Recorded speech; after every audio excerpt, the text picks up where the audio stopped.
Welcome back, movie lovers, and welcome to another episode of Cinematic Realms. I am your co-host, Amy Blackfire, and joining me, as always, is my fellow cinephile, John Webster, the man himself. And our special guest today is the birthday girl herself, Kate. So, Kate, you know what? Get in, loser, because we're talking about Mean Girls. That's right. So, Kate, first of all, happy birthday! Happy birthday! Yay! And you wanted to talk about this film for your birthday. So tell us all about your Mean Girls experience, Kate. The irony is that I'm too old to actually remember my first Mean Girls experience. But I was 14 when it came out. So it's highly probable that I actually saw this kind of right around the time that it was premiering. So we're throwing it way back. Yeah. And John, this was your first watch, yeah? Yeah, it was. And by the way, I'm feeling like, you guys mentioned it before we went on. I don't have anything special going on with my name. So I'm really sorry. I feel like I'm letting everybody down, but I am wearing a bright color today, which I thought was fitting for the movie. But yeah, we watched it last night. I loved it. It's first time I've ever seen it. I can't believe it's been 16 years since the film came out, and I'm only just now seeing it. But yeah, I had a blast. I commented while we were watching it that I'm not actually saying much during our watch party because I was just enjoying it so much. Yeah, and Kate and I both did our nails, and it's not Wednesday, but we still did our nails pink, special for this stream. But yeah, so I saw it in theaters for the first time when it came out with my mom, and we were huge Saturday Night Live fans, and Amy Poehler and Tina Fey were getting to we thought it was the height of their career, and then they kept bringing it for like another 10 years. So, it was the height of their career. And so we went just for that. And I don't want to be too dramatic, but it kind of changed my life because I was about to go into high school, and it really made me realize how stupid a lot of the clique stuff was, and the infighting and the dramatic setups, like the three-way calling trap, which John was like, wait, was that a thing? I was like, oh dear. I was horrified by that. Such a thing. I was like, and I you had to be thought I careful had it anytime one of your girlfriends called, because she could have another girlfriend on the line listening to what you think about her. So you had to be really careful. Yeah, it was horrifying. Right. No, it was, like that. I kind of get onto the movie a little bit for like the Orientalist African aspects, but it is kind of true that girl everything, Mean Girls, all that is kind of like wild animals. Like there's a lot of survival instinct that is integrated into being a girl in high school. It's kind of insane. But I mean, also this movie is one of the most quotable movies ever made, and it's integrated itself into our pop culture to an insane degree. So, John, I'm sure that you saw GIFs of this before you had seen it, right? Yeah, and whatever ones I didn't see, you guys made sure that all the lines were covered before the watch party actually started. You didn't get the context. but yeah, it was great to finally get so many things. Oh, thanks, Laura. Yeah, it doesn't diminish it just because you've heard it before. Like, it's still funny every single time. It's really funny to think that with the age of memes over the past, however many years, like this movie has probably just become more and more famous just because, it seems tailor-made for internet memes. Exactly. Yeah, and it also, I think, this was my first watch in a couple of years, and I was really surprised how much still applies. You see them with the flip phones and all of that. And like Kate and I were talking before we started streaming, the kind of like rounded lip gloss, there are things that are, oh, that's so early 2000s. But a lot of kind of the click stuff and a lot of the classic meanness that's there, I mean, that is kind of just classic growing up girl. And I think that this, I saw it when I was 12, and I think that any 12-year-old girl right now would benefit from it just as much as I did when I first saw this movie. Yeah, it's funny how something that's over 15 years old now has really held up. Usually things of that period are not not still all that funny because the humor has dated. The references are no longer relevant. But this one, it's just somehow the jokes still work, and there are a few issues with some of the humor and some of the language used, but for the most part, it really held up.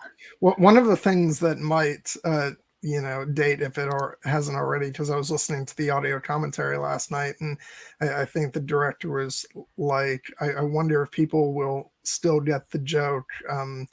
The girls have gone wild, because girls gone wild still like a thing that people know about. I remember it.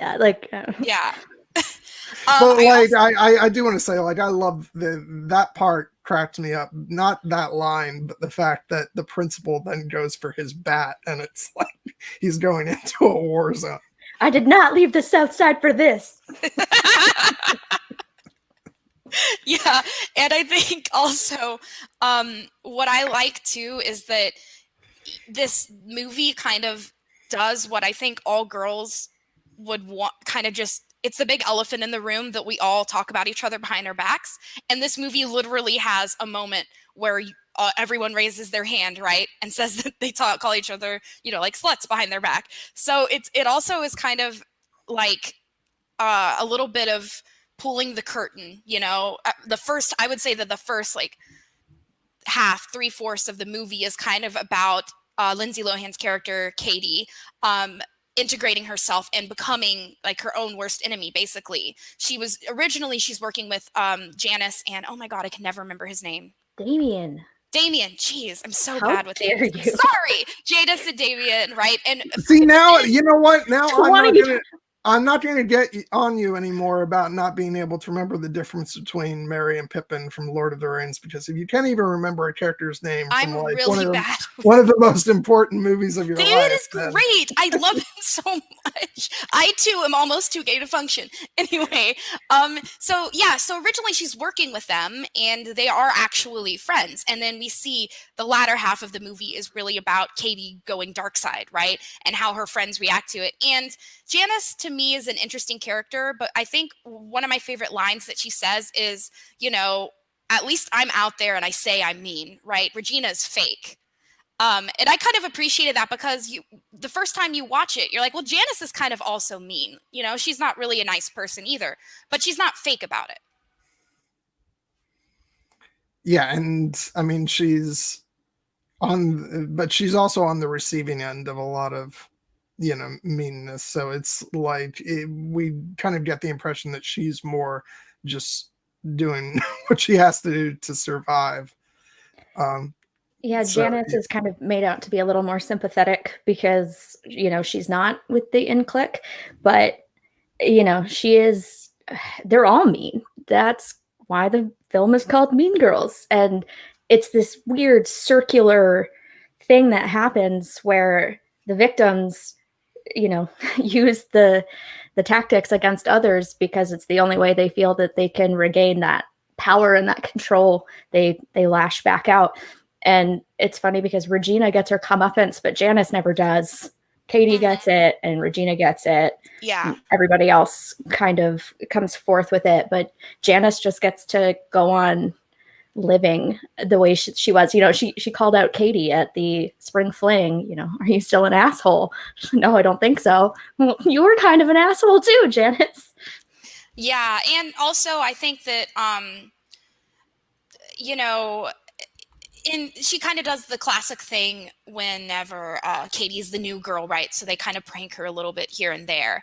But it starts to get a little malicious. And we also know that Janice has a personal vendetta against Regina. It's not just, oh, I'm bringing down the plastics for the good of all our class. No, it's because you were friends with Regina and she snubbed you. And to be honest, right, we do hear it from Regina what happened. And she said, oh, well, I was basically ditching Janice for my boyfriend. And she got mad. And that's a very classic thing for girls to fight about. And it's not cool. It's against the girl code. So I'm not saying Janice doesn't have a legitimate reason to be mad at Regina, but she's kind of using this somewhat innocent new girl to fight her own battles. Yeah, which, See, this is the thing. Like, I always felt like in high school, like I had it bad, but just because I was sort of bullied a lot. But the thing that this movie showed me is that with you guys, there's this whole layers upon layers upon layers. At least, when I was bullied in high school, it was like out in the open. Like, they were just blatantly treating me like crap. There's all kinds of, sort of backroom stuff going on, and manipulations and all that stuff. Like, I don't know how you guys survived. We barely survived. And there's all these politics with the lunchroom, right? They literally draw Katie, Janice draws Katie like a map, right? And so whenever she is kind of called over to the Mean Girls table, right? Then the plastics table, she is really hesitant, and she should be, because it's like going into the danger zone. Sorry, I had to do it. Don't they know you live in the danger zone? Anyway, how did you even get life insurance? So she is kind of joined. She's basically like last hired, first fired kind of thing, right? She's the last one to be a part of the plastic, so she's constantly worried about her place within the group. And they have all these things, and of course we're definitely going to talk about the burn book and everything. But what did you guys think about Regina's classic, oh, I like this, blah, blah, blah. And then when they're out of earshot, like, that's so super ugly, right?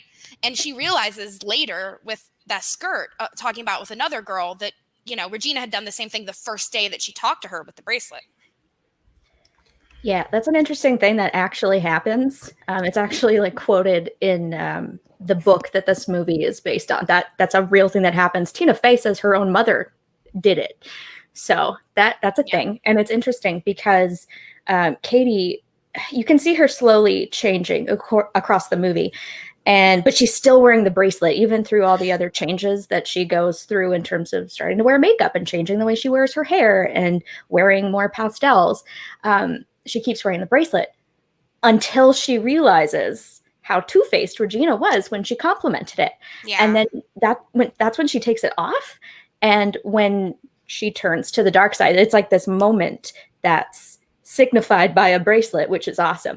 But it's, this is when she goes full plastic. It's like you can pinpoint the moment. Which is horrifying, because it's like you just realized that this person was actually insulting you, behind your back. So now you're going to attempt to look even more like that person. It's this whole thing where she remarks that, the more she hated Regina, the more she wanted her approval, which is the same. And it's the same thing with Gretchen, who, like, I know she's extremely shallow and all that stuff, but I actually felt quite sorry for Gretchen throughout this film. I mean, her dad invented toaster strudel. So, well, yeah. nice. Maybe not feeling bad for her as far as her, like, social standing, because she has a lot, but she, like, just the fact that she's constantly worried about her, being tossed out of the group, and it seems like she's always on guard. So there was the small part of me that actually, felt really sorry for her. Yeah. Bye, Dan. Thanks for coming. And there's also something that actually struck me this watch, and it was the first time, because I now have a lot of Jewish friends, that it really stood out to me that Gretchen Wieners is also Jewish. And so she's kind of marginalized in that way. And I think if she weren't, I can almost say with absolute certainty, if she wasn't rich, Regina wouldn't have even looked at her. So because of her family having money, she was basically was able to, she's also pretty, but she's, she could be a part of the plastics. So you also have, like Aaron was saying in the chat, everyone is worried about their standing. Karen is also worried about her standing as well, as much as she can, because, like, she is supposed to be dumb. But they're all, these girls are the ones that are just terrified constantly that Regina is going to ruin them, because Regina George is a life ruiner. She ruins lives. So Can I just say I love that this fucking movie, road horse. You ruined my life. can I just say that I love that this movie took the time for that scene between Karen and Katie, where it's just like hilarious line after line. Just, you know, the scene where she ends up talking about her boobs being able to, you know, detect the weather and stuff. It's like that's a moment that you wouldn't really need in the movie, but it's great for Karen's character and just to be hilarious. Yeah, and Kelly's pointing out the control that Regina had over them, right? Right, you wear pink on Wednesdays. And then remember, Karen does mention something similar when she said, oh, those aren't real rules. And she said, it was that day I wore a vest. And then Regina said, well, that vest was ugly. So Regina makes these rules for them, but they don't apply to her. Yeah. So I really feel bad for them. And, you know, and in a lot of ways, Regina, because I think, you know, I mean, she is the villain. Let me be very clear. But, you know, these kinds of ideas and everything it has to come from a place of insecurity, even though she really puts on a very strong veneer. You know, and what's interesting too is, for example, the way that she seems embarrassed by her mom, that shows some insecurity, right? And her little sister, who is learning at a very young age to sexualize herself, was so apt to this today, and it's only getting worse. I mean, I don't mean to be like, back in my day, we were less sexualized, like women have always been sexualized, but with the internet, it's even worse that young women are learning at a very young age. I could type out last night when they showed that, you know, while we were watching, I just typed out WTF because there was no other response. I remember, dancing provocatively in front of the TV while watching MTV. Like, it was a thing. Like, you were just taught that, you know, that was how that your body was, you know, something to be looked at. And nothing says 2004 like Khalees. So my milkshake brings all the boys. Sorry, yeah, and they're like, it's better than. Okay, I'm sorry. I love how that's still relevant too, because it's like, my milkshake can bring only like 6 people to the yard max right now. I also feel bad, you know, for people that are lactose intolerant. It's like, my milkshake made with soy milk. You know, like, my anyway. No. Yeah. My coconut milk. So what did you guys think of her parents? Because they had this, they were kind of naive like her about things, right? Like, they didn't really know about grounding, and they homeschooled her. They were super into kind of learning about the culture of Africa, the whole continent, apparently. One of my big pet peeves to just say Africa. In the CCs, they were saying she was speaking Afrikaans, so I am guessing they're supposed to be in South Africa, have come from South Africa, but I don't know for sure. Don't get me started on the Orientalism, but let's talk about them as kind of naive parents and not really understanding the jungle that is high school, just like Katie. Well, I loved the father mostly because I'm a big fan of Scrubs. So, like, yes, it's the janitor. I just saw the janitor the whole time. I know his voice. He has a very distinctive voice too. So it's like, I can't see anything else. He also had a small part in the. But it was weird to see him being like nice. Normal? Because, you know, in Scrubs he's always just like trying to pick on. I don't remember the main character. It's been a long time since I saw the show, but JD. Yeah. So he's always I'm obsessed with that show. He's always going out of his way to be kind of cruel. But I did love his, you know, moment in this where he's like, are they not allowed to go out? Yeah, when they're grounded.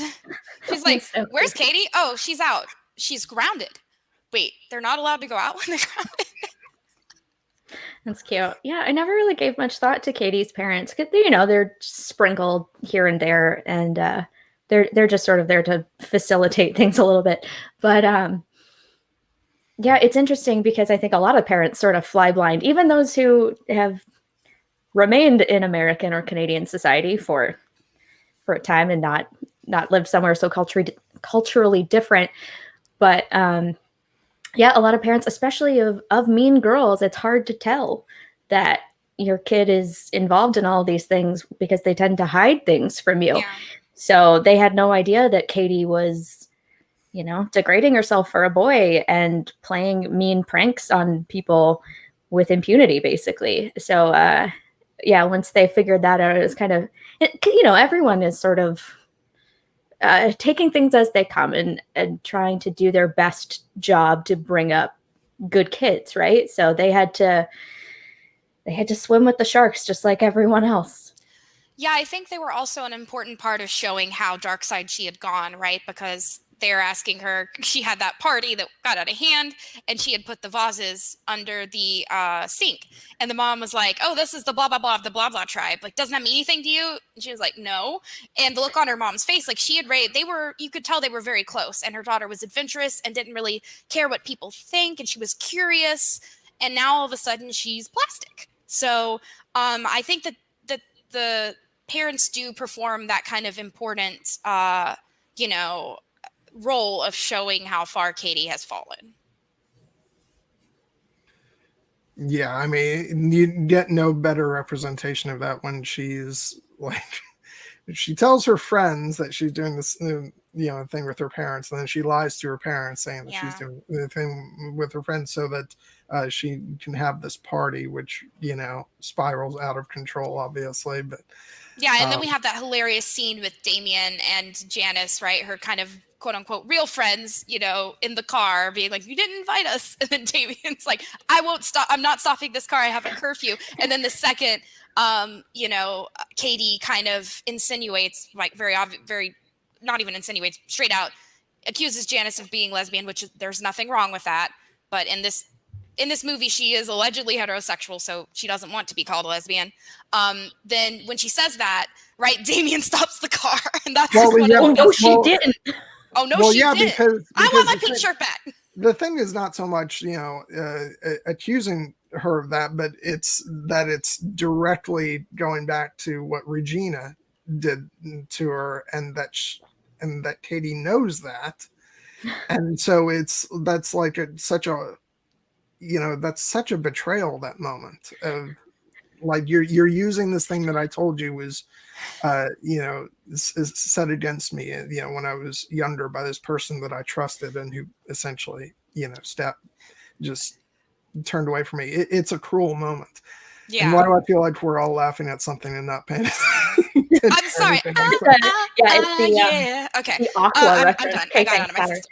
Yeah, but you're totally right, John. It was something that Katie meant to hurt Janice, and that's why it once again shows, how bad she's gone. And Janice wasn't the best of friends, but Janice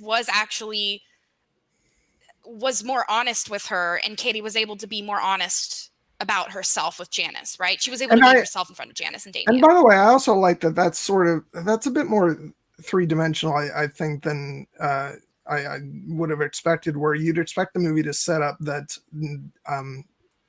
she basically turns away from her like true good honest friends. The truth is that she doesn't really know them very long before she's already like recruited to spy on Regina and the plastic. So it's not like a cut and dry, you're the nice people, and as you said, they're all kind of quote unquote mean girls. And this is a very gray area movie, and that's what I like, is you can like things about each character but also recognize their flaws as well. And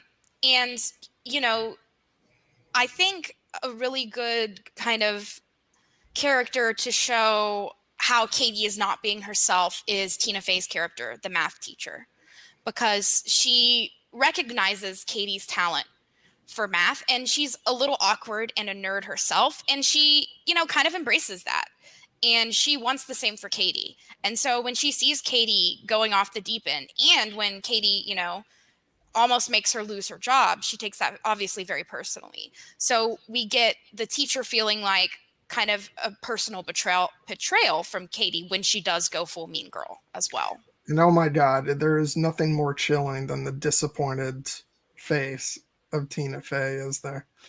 Right. Did you watch the deleted scenes? I haven't yet. I didn't have the time. There's a bit of an extended scene when they're in the gym doing the thing where Miss Norbury is questioning Katie directly. You know, there's nothing you want to apologize for or admit to or anything. And she's like, oh, then she said the worst thing that you could ever hear. Your parents have been eaten by cannibals. Just kidding. I'm really disappointed in you, Katie. So like they cut out the cannibals.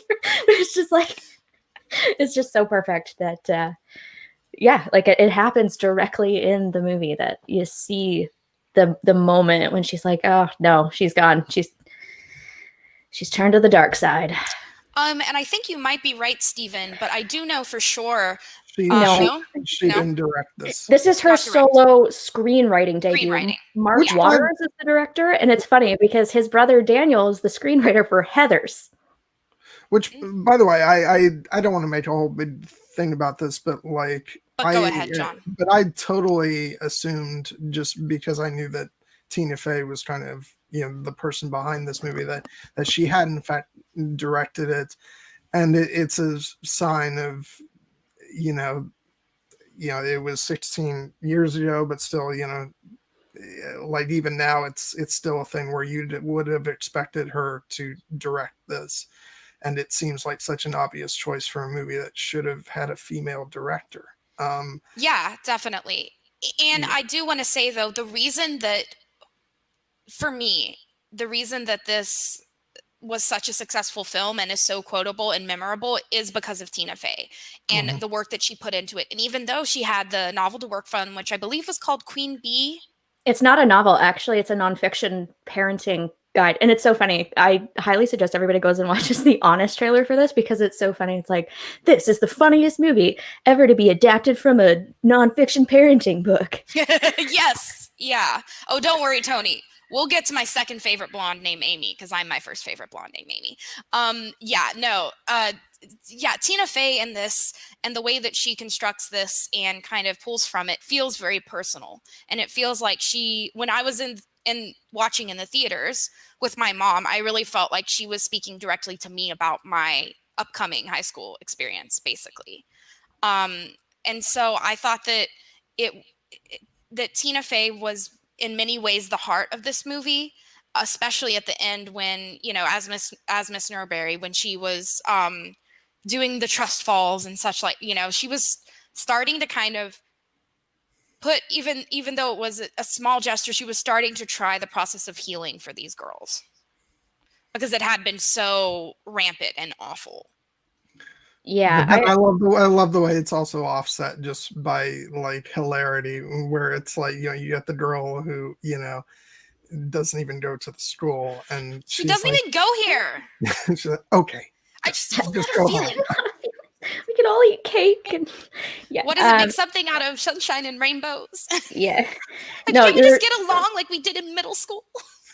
I think you're completely right, Amy, that Tina Fey really is the beating heart of this movie because, like I said, this was adapted not from a novel, but from a nonfiction instructional manual for parents. So what she really managed to do was take these sort of archetypical roles that teenage girls tend to fall into at various stages in their, you know, middle and high school careers. And she managed to build flesh and blood characters who were incredibly relatable and recognizable and real. They felt very real. Regina as a villain is like, she's an incredibly recognizable villain to us. I feel like a lot of us have known a Regina. So, and we've probably known a Gretchen and a Karen and all those. Let me just say, like, this is, when I saw this, like, first of all, Rachel McAdams is a phenomenal actress. I've always, you know, thought she was, but like, after seeing this, I get why she became such a big thing, because dear God, this is a star-making performance if there ever was one. It really is. She's Ontarian. Okay, thanks. And she studied theater. She studied theater in Toronto at Yorkville University. So it's like an hour away from me. So Canadian pride. But this year she did Mean Girls and The Notebook in 2004. So it was an incredibly huge year for her. Absolutely. And she became really a household name after this, if she wasn't already for some people. But for me, this was actually, I believe, my first time seeing her. And then I saw her in The Notebook, of course, because Ryan Gosling. Anyway, Another Canadian. what do you want? Anyway, and I'm proud to say, like, I have seen The Notebook, so at Oh, least thank God. thank goodness. Thank I goodness. saw We it don't have too much work to do. quite a number of years ago. So We still have a lot of work to do. It's a thing. I still have to get him to watch Legally Blonde. So there's that. hey, at least Yeah, I still own haven't it. seen I bought it on digital, so it's just waiting to be watched. Good. That's my next project for you is Legally Blonde and Dirty Dancing. We're gonna remedy this very soon, J-Dubs. And Parks and Rec. Oh my God, I forgot. Talk about Amy Poehler. I forgot. J-Dub still hasn't seen Parks and Rec, which is another extremely quotable. It's not a movie; it'd be a show. But yeah, no, John never gets any of my references from Parks and Rec, so he needs to watch it just so he can understand my references. So let's go ahead and talk about Amy Poehler then. She has a really small part in this, but it's a really good one. She just kills every single scene that she's in, like with the dog and with the virgin cocktails. Happy hours from 4 to 6. And another thing they were saying on the commentary, which is hilarious, is that she's only I think 6 or 7 years older than Rachel McAdams. Yeah, she would have been 32 when she did this movie, which is only a year older than I am now, as of today. Yeah, so 7 years. Rachel McAdams was 25. Both Amanda Seyfried and Lindsay Lohan were still teens when they made the movie, but everyone else was in their 20s already. So it's, again, hiring 20-year-olds to play teenagers. Super.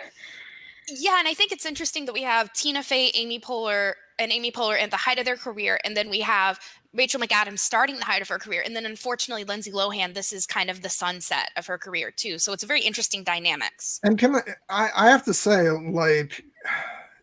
I just realized while I was watching this that I never really saw much of Lindsay Lohan's work when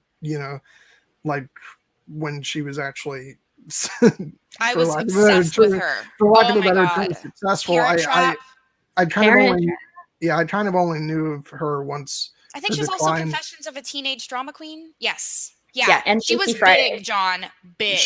She's so good in this, and it's really such a shame to see that things went downhill for her. It's, I think it's, you just think about, all the lost opportunities. I think it's similar to You Were There for the Height of Britney Spears. It's kind of the same tragedy of seeing a young woman just do so well and then have a lot of personal issues, which is understandable because Lindsay Lohan was a childhood actor. So she really started, she basically at this age didn't remember not working. And that really does affect children. Yeah, her mother was a performer, so she was doing modeling and commercials and stuff from a really young age. Yeah, Freaky Friday. She also did that. She did that with Mark Waters as well. When we decided that we were doing this, I went back. Yay, Disney Plus! I watched Parent Trap and Confessions of a Teenage Drama Queen and Freaky Friday. Freaky Friday is surprisingly good. Still kind of holds up for me. But Confessions of a Teenage Drama Queen, all I have to say about that one is that when your emotional denouement is scored by Simple Plan. Oh my God, Simple Plan was my jam. It was great. Yeah, that one's not so good. But no. Freaky Friday is always seriously, Parent Trap still holds up. Just go watch that. Go use your Disney Plus subscription. Yeah, I would say we have actually Freaky Friday on the list, John, so don't you worry. Really? Okay. Oh, good, because I was very concerned. Well, it's going to be a part of a new series that I don't think John will let me announce because it's going to be months away, but whatever. Yeah. No, Stephen is right though. Brittany was able to, bounce back. She, continued a successful career. So who knows? Maybe one day we'll see the resurgence of Lindsay Lohan. Never know. Yeah, but this was really a time where, at least for me and Kate might be able to back me up on this, but she was kind of the representation of being a teenage girl at this time, early 2000s, basically. She was kind of like our representative, if you will. She was our it girl for a little while there. Yes. Yeah. And then it was I think directly after that Amanda Bynes kind of took over for a while. And then you know, there were all sorts of, but she was definitely like solidly for like 3 to 4 years, the it girl. Another one that kind of went downhill after reaching some pretty solid success with, you know, She's the Man and What a Girl Wants and all that kind of stuff. But yeah, we could do a stream on Amanda Bynes later. But this is the Mean Girls stream. Yes, it is. Back to Amy Poehler. Apparently, they had to sew a cocktail sausage or something into her boobs to get the dog to chew on it like that. And I just think it's brilliant. That's precious. I love it. Yeah, I love it so much. I was just like, what is going on? She acted that scene perfectly because because her character has had so much work, she cannot feel it. So she's just blah, blah, blah, blah, blah, right? And the scene when Regina's with the boy and she just comes in and she's like, "Do you guys need anything? Some snacks? Maybe a condom? Oh, I love you too. Keep me young." Just like, God love you. I was like, oh my God. Oh yes. Oh my gosh. I'm having so many early 2000s flashbacks. I think she also had a vendetta with Hilary Duff over Aaron Carter. Another one that went way down. Another huge it girl was definitely Hilary Duff with the Lizzie McGuire stuff. Yeah, and then she was an artist and both musicians coming out with mediocre albums around the same time. Okay, but the Lizzie McGuire movie, I don't know, I'll have to watch it again, but I freaking loved that. I don't remember it very well. I remember seeing it. I was a big Lizzie McGuire fan, so but maybe we can talk a little bit more about kind of the dynamics just between the plastics a little bit, because they have these like such memorable scenes, right? Where they, you know, Janice and Damien were like, of course they're doing that, right? So that they have these traditions, right? That Katie, Lindsay Lohan's character, has to be a part of now. And she kind of has to find her way in. And this is right when Gretchen Wieners is starting to have a falling out with Regina. And so she, you know, last minute, Regina says, okay, we're going to have Katie in the, you know, to my left. And then Gretchen's like, but I'm always on your right. So, you know, you really see that's when like kind of the splitting starts to happen. And can I just say, like, that talent show seems to me like the ultimate representation of the hold that they have over the student body, because it's like, if it's the same thing year after year, it's like, God, that just seems so dull. So it's like, it's actually good in that way that Katie then, you know, changes it up when, you know, things go wrong with the boombox. Oh my God, the boombox. That never gets old. And yeah, so it's like, so for the first time it's different. So yeah. Yeah, and it's exactly Gretchen kicks it in the guy's face that she like can't get over, right? It's like, of course, Jason. Of course.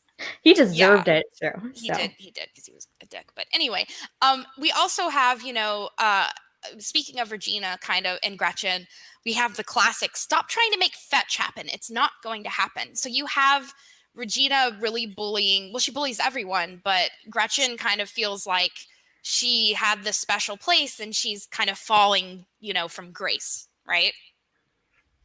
See, and that is an example of something that was really funny, and all the more funny to me because I've seen all the memes. So you guys are right. Sometimes things are just, you know, funnier because you've seen them referenced. But yeah, the whole fetch thing, I was just cracking up. It was like when I watched Lord of the Rings for the first time and I finally started to understand everything that you guys have been talking about for 2 years. And I'm like, yeah, 2 years in my life, at least. Every time finals come around, I always use the "you shall not pass," GIF, because that's just like, yes, it's so perfect. But yeah, it's such a quotable movie too. And we also have, you know, sorry, I'm just thinking of so many quotes at once. But you have all of these little schemes, right, against to try and break up Gretchen and Regina. And one of them is the reference I have here where they have it make it look like Regina sent a candy cane. And this was literally like, this kind of crap happens in high school. But, you know, when you're mad at someone, you treat other people better to, you know, passive aggressively show. So, but this was, Katie, Janice, and Damien setting it up. But they're like, oh, okay. So it made it look like Regina was giving Karen and Katie candy canes, but not Gretchen. And so then you have Damien come in just to say it and goes, ooh, 4 for Glen Coco. You go, Glen Coco. And none for Gretchen Wieners.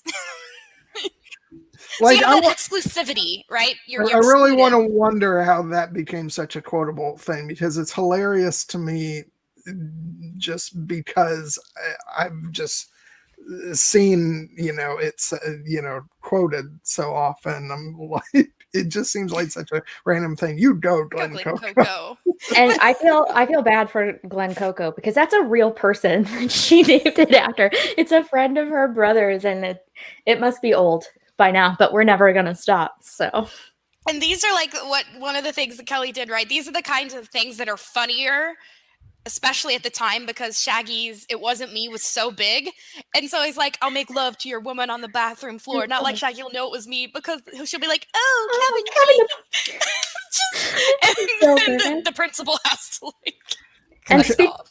Like, one of my favorite parts, though, we're talking about Gretchen and her sort of, the way a wedge is driven between her and Regina. Like, one of my favorite parts of this movie is when she just loses it. And I actually looked up the speech because I just, it's great. Why should Caesar get to stomp around like a giant while the rest of us try not to get smushed under his big feet? Brutus is just as cute as Caesar, right? Brutus is just as smart as Caesar. People totally like Brutus just as much as they like Caesar. And when did it become okay for one person to be the boss? Because that's not what Rome is about. We should totally just stab Caesar. Oh my God, John, reading that is like the best thing that's happened to me in a long time. Oh my God. All right. We have to. Joe Up is over, guys. We can never top that. We're done. It was so great. Thanks for the walls, guys. Because that was just appealed to me on so many different levels. Yes. Because it's hilarious, and because obviously, like, I'm a history nut, so it's like I love this whole thing about Caesar, and it's like, but it's just, so obviously, I was like dying laughing. It's great. That is, this has so many great scenes that it's really hard to say, which one is your favorite, but it's just like that's a really good scene because it really shows Gretchen like going off the deep end. But speaking of Kelly, she had a really great question last night during our watch party, and I have some thoughts on it. No, butter is categorically not a carb. It is 80% fat. But it's the way Katie just says, yes. No. Yeah. Or yes. Yeah. Yeah, just like her surety in herself, like, yes. Yeah. But yeah, no, if anybody ever asks, be like, no, it's 80% fat. Yeah. If she was keto, it would have been perfect. That's one of the major schemes that they do, right? Is make her gain weight. But maybe we could also then talk about, the hunk, right? Oh dear. Mr. Samuels.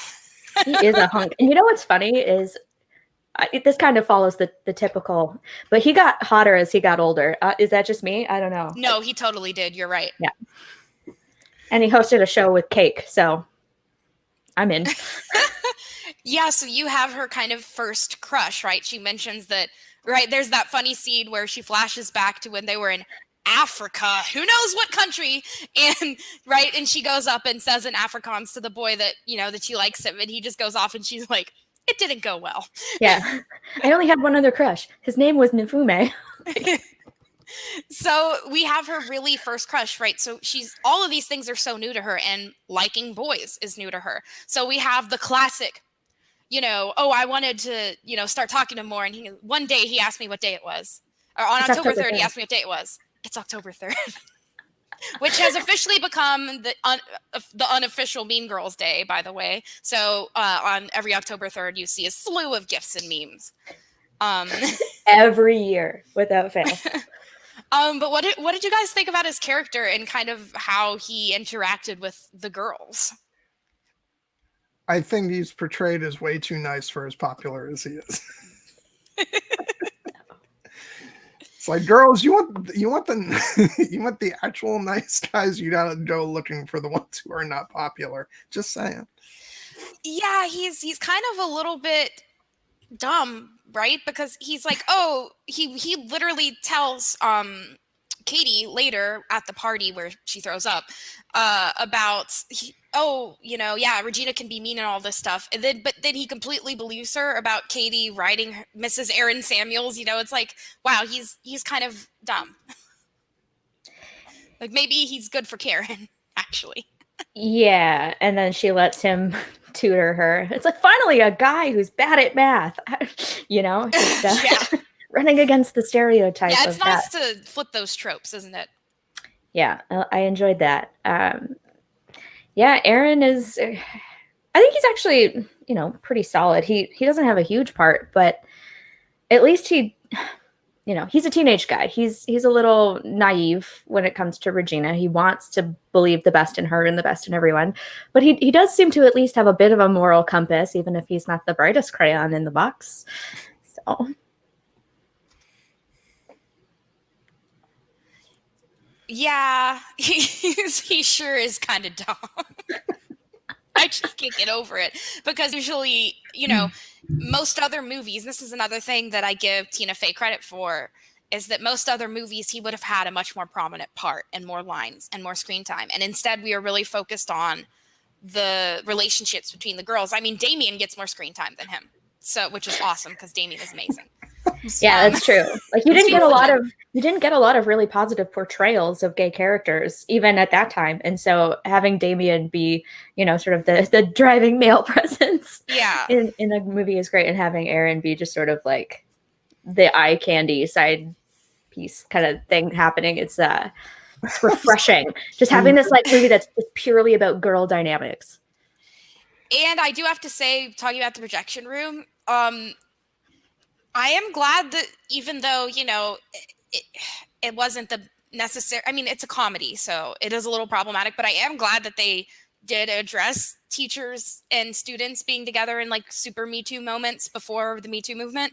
That part was surprising that at the time, and now I'm glad that it was included, because that did happen and it is wrong, and we have that line of that the coach has fled the premises. So we don't know if he actually sees any consequences, but he does like not work at the school anymore after it's been found out. One of those things where I was like, this would not be played for laughs nowadays. Yeah, definitely not. It certainly could not have been made post 2017. I think that part would have been taken out, or very much less problematic. But that was funny, though, the projection room where they kept trying to get him there, and then she's like, oh no, my purse, and it's Damien in this like mask. Guys, dry land training is a thing, okay? Like, let's cut Aaron Samuels a break. It happens. And he looks like he's running to the projection room. Probably they would just use it for projecting. Yeah. Yeah, we didn't see a single thing projected in this movie, and yet the projection room has all this screen time.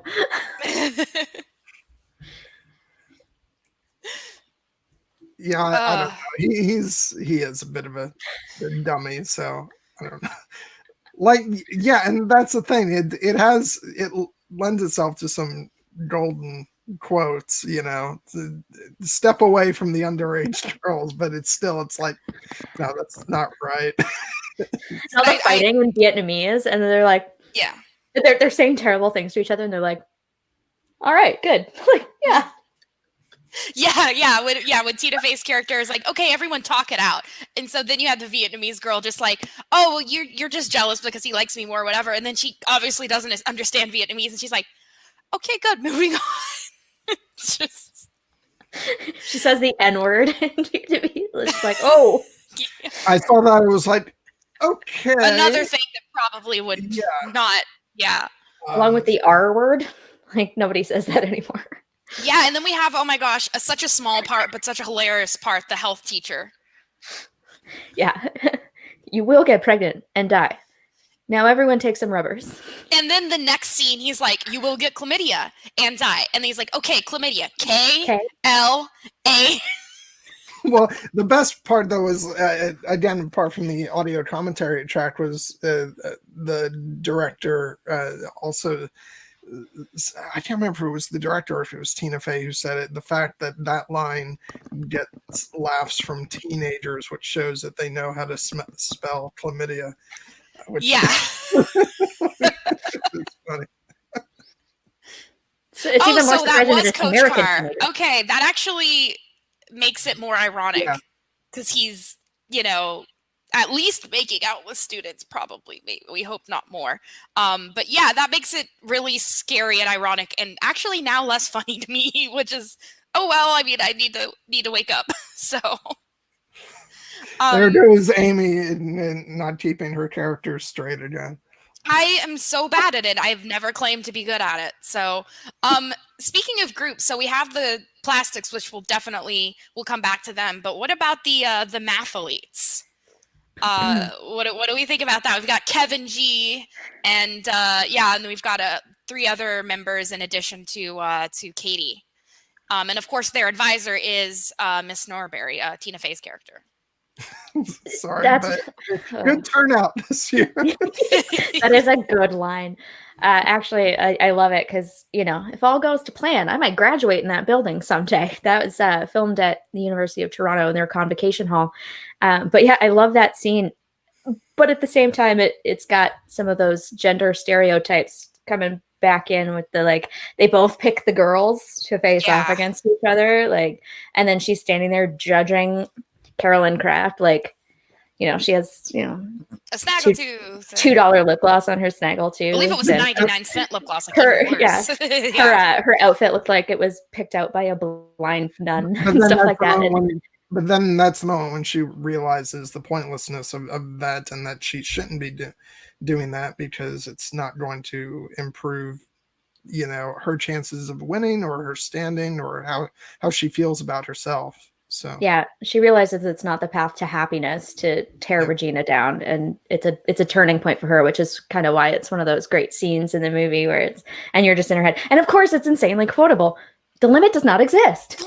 And she goes, okay, so what was that day? Oh, what was it? Aaron had just gotten a haircut or something like that. Like she's remembering the boy before the math part. And then she goes all, like Blade Runner on that, where she's like, when Deckard is, looking at the videotape or whatever and able to move around objects. Apparently she's able to do that in her She was beautiful minding it.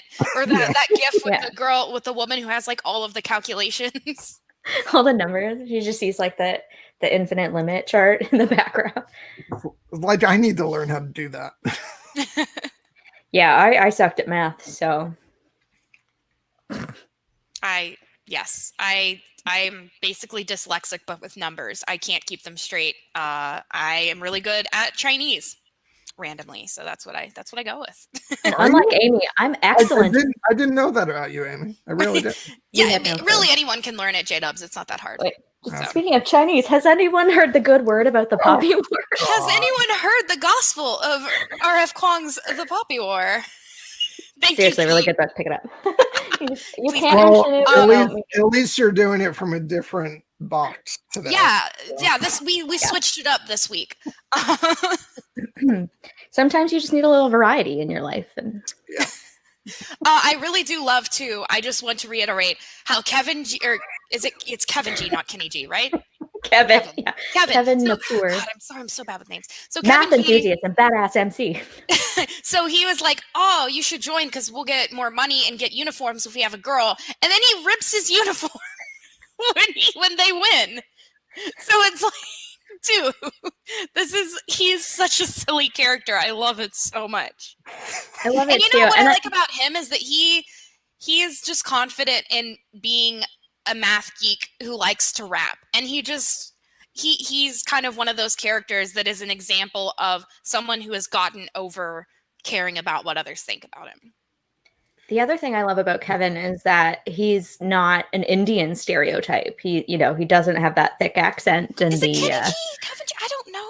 It's Kevin. It is 100% totally Kevin. But Kenny G might be his MC name. I don't know. No, it's Kevin G, and the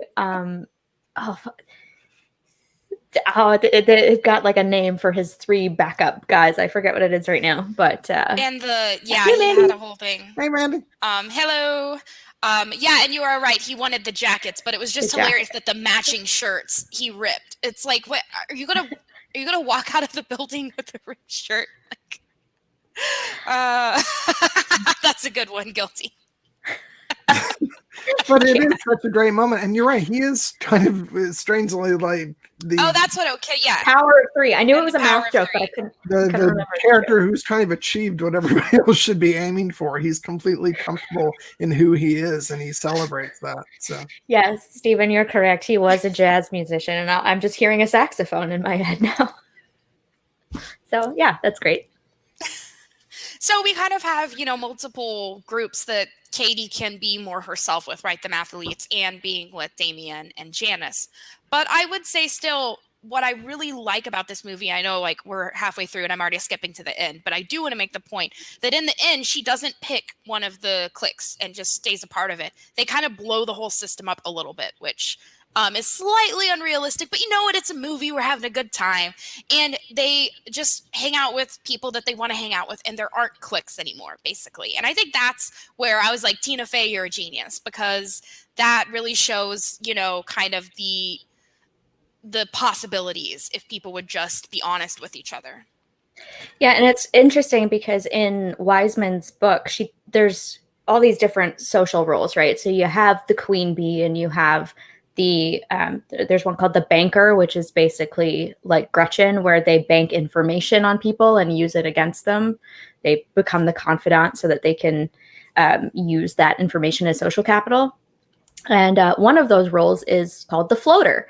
So that's the person who can kind of move from group to group. And so I love that line at the end. It's brilliantly written, where she says, it can be like a shark tank, but now I could just float. And it's just this nice little reference to that click hopping kind of person who doesn't just stick to one group. Yeah. And that's kind of in the last 2 years, pretty much of my high school career. That was kind of me. I had multiple groups and I was kind of able to be myself with all of them. But then in middle school and the early part of high school, I was definitely trying to stick with, a popular clique, basically. And there are many great things about this movie and it dates well. I will say could have used one character of color, maybe other than the principal. That's just Rajiv Surendra. Oh yes, of course. I meant black, but yes, of course. He's of Indian descent, or maybe Pakistani, or maybe Bangladeshi. I don't mean to assume. But at the same time, you do get some. They're just not prominent. You do get that sort of racial segregation thing happening at the beginning with the map of the cafeteria. Yeah. The unfriendly black hotties. Yeah. And you do have that really funny line where she goes, "Oh, Katie, this is like one of the very first scenes that, the principal says we have Katie, coming from Africa." And then Tina Fey's character, Miss Dorbury, looks at a black girl in the class and goes, "Welcome." And she goes, "I'm from Michigan." So they do confront race. I'm not saying they don't. It's just then would have been nice to have a prominent black character. Why are you white? Oh my God! You can't just ask people why they're white. I love that. Which again is another line that I've heard like over and over and over, and it's nice to actually. Yeah. I love the Asian nerds in the cafeteria are playing Uno. Like, why? They could at least be playing Magic the Gathering, and that would, But Uno. Maybe they play Magic the Gathering on Wednesdays. Maybe. Yeah. So, you know what? I think I'm going to go ahead and call it, and let's do the mid-roll real quick. Does that sound good? Cool. My dear guests? So those of you tuning in, don't worry. We have a lot more Mean Girls talk coming after this. This is a mid-roll, as in the middle, which probably won't happen. We're probably going to go a little bit more than an hour. as we do over here on Jelliff.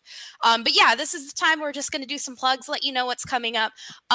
This guy over here is normally the host, but he gave me the keys today, which is pretty awesome. So I'm going to tell you what's coming up on John Webster Film. Next week, we are doing X-Men, correct, John? Yep. We are talking about X-Men, the first movie, which is 2000, was made in 2000, and we are going to have Kate, pardon me, Kate is right here, Kelly, aka jdedredhed. See, I'm not the only one who's done it. You do not want me on for an X-Men stream. I would just sit there like a mute the entire time. Yeah, they could have been playing D&D, you're right, any day, Stephen. So we are going to have Kelly, aka jdedredhed, on, and my best friend since I was 10, Jenna. She is going to talk. We in middle school would talk about X-Men during our lunch breaks. So of course I had to invite her on. So we're going to have a great time talking to two of my favorite X fans about that. And then the week after that, once again, we're always Saturdays at 7 Eastern. The week after that, we are going to talk about Pan's Labyrinth, correct? Yeah. I'm just double checking with Stephen and Cecilia from Geeksterelia, which is a little bit of a tongue twister, but very fun to say. Yes, and after that, we are going to we're going to be celebrating Black History Month, so we're going to have a lot of fun guests and movies to talk about for February. So we're very excited for that. But John, did you want to plug something that is not this channel? Just that next, or I should say, on tomorrow, sorry, I'm losing track of my days, I will not be on Here Be Dragons this week, but Stephen is going to be talking about Cobra Kai, the YouTube then Netflix series, and he's going to have also, I know, Stephen, I was doing a bit, it's jdedredhed. Gosh, you guys never get my bits. Sorry, go ahead, John. And he's going to have a couple of guests. I am ashamed to say I don't remember who all of them are, probably because I'm not going to be on. But but I do know that somebody you know, Amy, is going to be on there tomorrow. Our good friend Bronte. So, I've heard of him. Yeah. Yeah. So I think I read like half of his essays. They were kind of boring, so I didn't read the whole thing. Stephen, if you want to mention who else is going to be on there, so I'm not a jerk and I can actually. And yes, obviously, John will be on all of the John Webster Film streams as well. I said we will be joined. We as me and him. Notice she referred a few minutes ago. She referred to me as a guest on today's stream. You are. So she's like just taking over. I'm the host. She's taking over. Like I'm not even a co-host today. I'm a guest. He's just a piece of chopped liver. It's fine. Yeah. And I'm sure you already said it, John, but that is Here Be Dragon streams every Sunday at 6 p.m. Eastern, correct? Yep. And then next weekend, I'll be back on there, and we're going to be talking about WandaVision. And guess who's going to be on to talk about that? Another me, my favorite X fan is myself. Yes, so I'm very excited for that. We're going to have a great time. So yes, please, in the description, we have the link to Here Be Dragons. Check that out. Stephen, John, and Nessie do a great job. Obviously, it's just going to be Stephen and some guests this coming Sunday, but usually you'll see him joined by they're all the Dragons 3 together. Kate, would you like to plug anything? Just these people. Yeah, I do nothing. I am not a hashtag content creator. You may see me in future streams. That might be a thing, but I don't do my own stuff. Yeah, don't even follow me on social media. I'm kind of boring. The last time I went on Twitter was to troll Helen about her dislike of the Ents. So, oh my God, Helen. I'll never. Why? Yeah, we're still not over that. I'm still going to start my All Ents All the Time channel with Erin just to get back at her. And Carol Brown. I will buy that merch. I will. Yeah, I will. I love the Ents. So yeah, so, I'm boring. It's cool. Just join our Slack group, I guess, because we're awesome and cool shit happens in there. Exactly. Yes. If you join the Dragon Slack group, you can email we3dragons3 spelled out at gmail.com. All right. So now I'm going to. Actually, can I just mention one more thing? Because I was just the other day on the Unspun Yarn talking with my Here Be Dragons co-host Nessie, and we were joined by Stephen, who came on to talk with us about Merlin. and all the characters and different stories and franchises that he's influenced. Had a really great time doing that. So please do check that out. Go ahead and you can follow that link there, and please subscribe to Nessie's channel. She does absolutely phenomenal content. Nessie is a gem, and we love her. And speaking of Nessie, February 10th at 2 p.m. Eastern is going to be our second episode of Bleep the Patriarchy. Bleep it, y'all. That is where Nessie and I have wonderful guests on to do some sweet, sweet feminist analysis. And we're going to be talking about the binary with our wonderful friend Lo the Lynx. They have a great blog looking at sexuality, kind of queer studies and all of that in A Song of Ice and Fire, His Dark Materials, and more. So do check out Lo the Lynx. They have great content. I'm going to do my plugs, and I swear they're going to be quick. I say that. I am going to go live on my channel, Amy Blackfire. That's me. On Friday, the 22nd. So this coming Friday? Yes, this coming Friday at 9 p.m. Eastern. I'm going to have the wonderful Sir Micah of Clark on. Micah is going to be on, and we're going to be talking about DC on the TV. So we're going to be talking about DC movies and shows, both animated and live action. So please do check out my channel. And I also have a blog to go along with it. I do. He's just okay. Yeah, Micah's okay. I do A Song of Ice and Fire, His Dark Materials, and you might have heard of the Popeye War. I'm also going to start doing Avatar: Last Airbender and The Witcher content. I study Chinese literature, so I look at Western fantasy through an Eastern lens, and I always have wonderful guests on. So please check out my channel. Anything else, guys? She means her, everybody, she means her other channel, which, because clearly she's taking over this one now too. Yes. Yes. Phasing me out. Don't lie, John. You're happy about it. Yeah. All right. Well, I at least do the scheduling at least, so I pull my weight. All right. So, are we good to move on with back to the discussion? Yep. Awesome. So, we've talked about a lot of aspects of the movie. Do you guys have a favorite moment of the movie that you want to talk about? Oh God. Yeah, I know that's hard. The one that comes to mind. Let's put it that way. Two that stick out to me, I think, are the "Oh my God, Danny DeVito, I love your work," and the boombox kicking. Like, I lose it every time Gretchen kicks the boombox.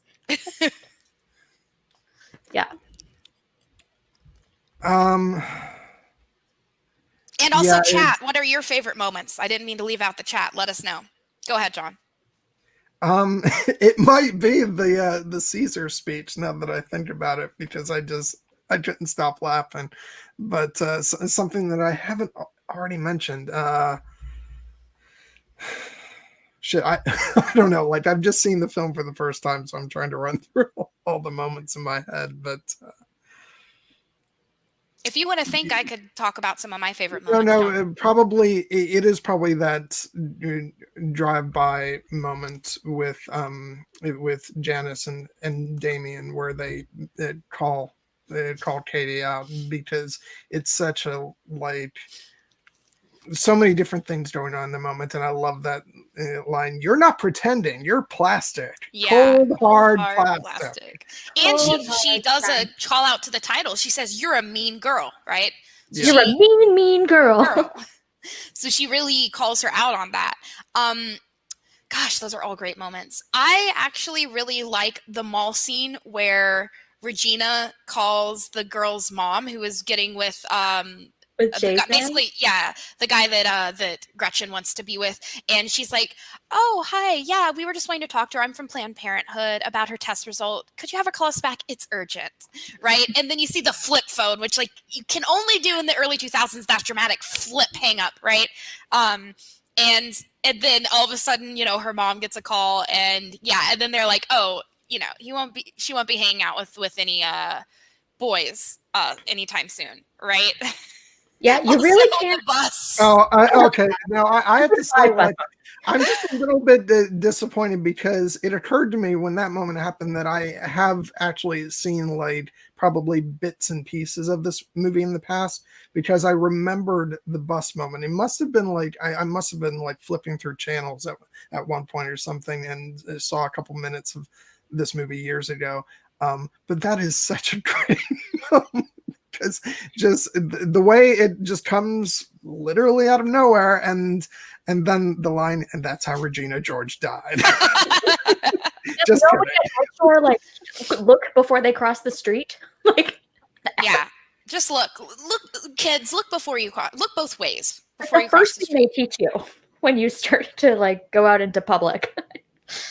But I do have to say, Mandy is definitely like I'm totally feeling Amy Poehler. Every single scene with her and by the way, is that's dynamite. That is speaking of Amy Poehler, the one in the movie, not that one.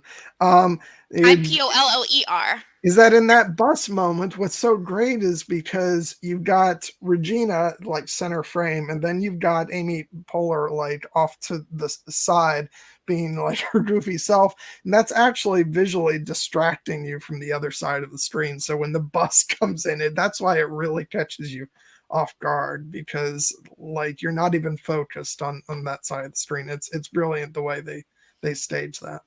Yeah, and also Amy Poehler, her book that she came out with is called Yes, Please, and I found it really empowering and interesting book. And what I love is that her fellow star on Nick Offerman on Parks and Rec, who played Ron Swanson, he wrote like 2 or 3 books in the time that it took her to write one book. And so in her intro, she's like, "You're really showing me up, man. Like, you're just like, oh, Amy, I'm just going to write like 3 books." And she's like, "Well, whatever, here's my freaking book."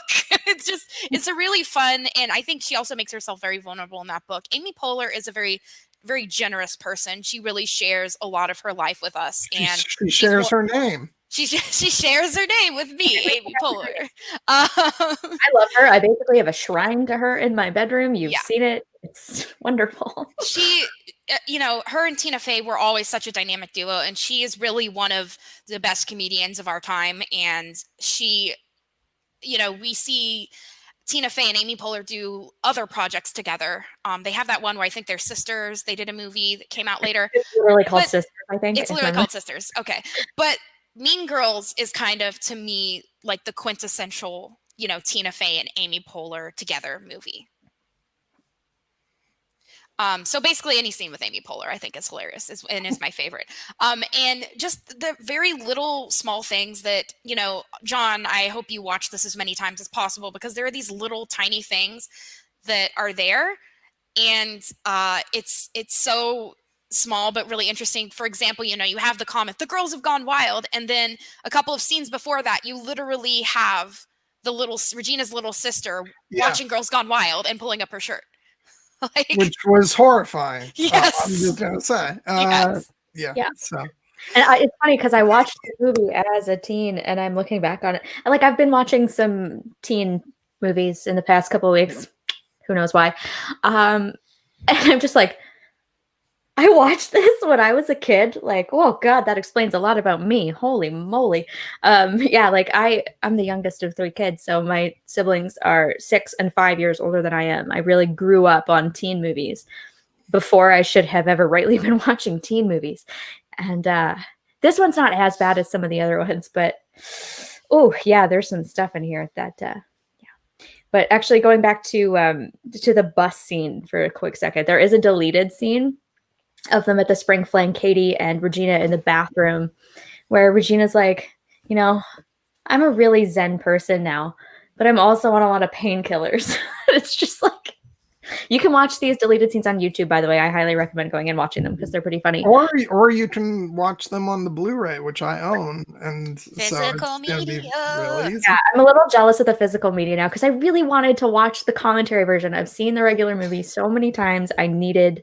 Which, by the way, you can't even get on the extras on the digital version. They've got some featurettes, but no audio commentary. So you just gonna.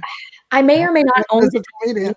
I don't that physical like media. all my all my physical media is in storage right now because I don't really have the setup for it. I'm very digital at the moment.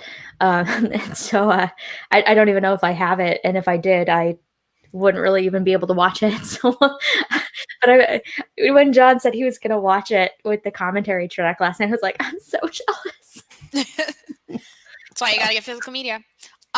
Physical media, this stream sponsored by physical media.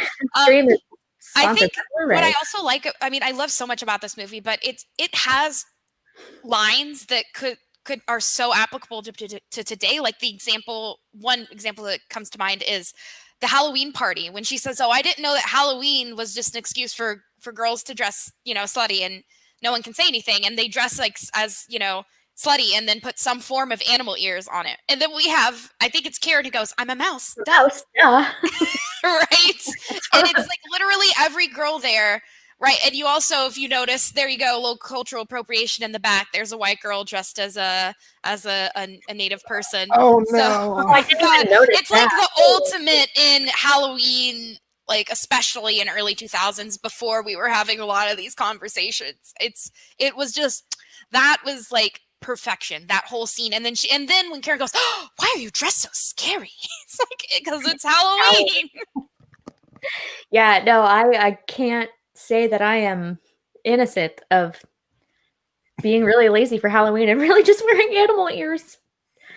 I've been, usually it's a cat, because Cute. if you've ever met if you've ever met me, you know that I love cats. So, and squirrels. That I've never been a squirrel. Maybe I'll be a squirrel this year. You should be a squirrel. Squirrel.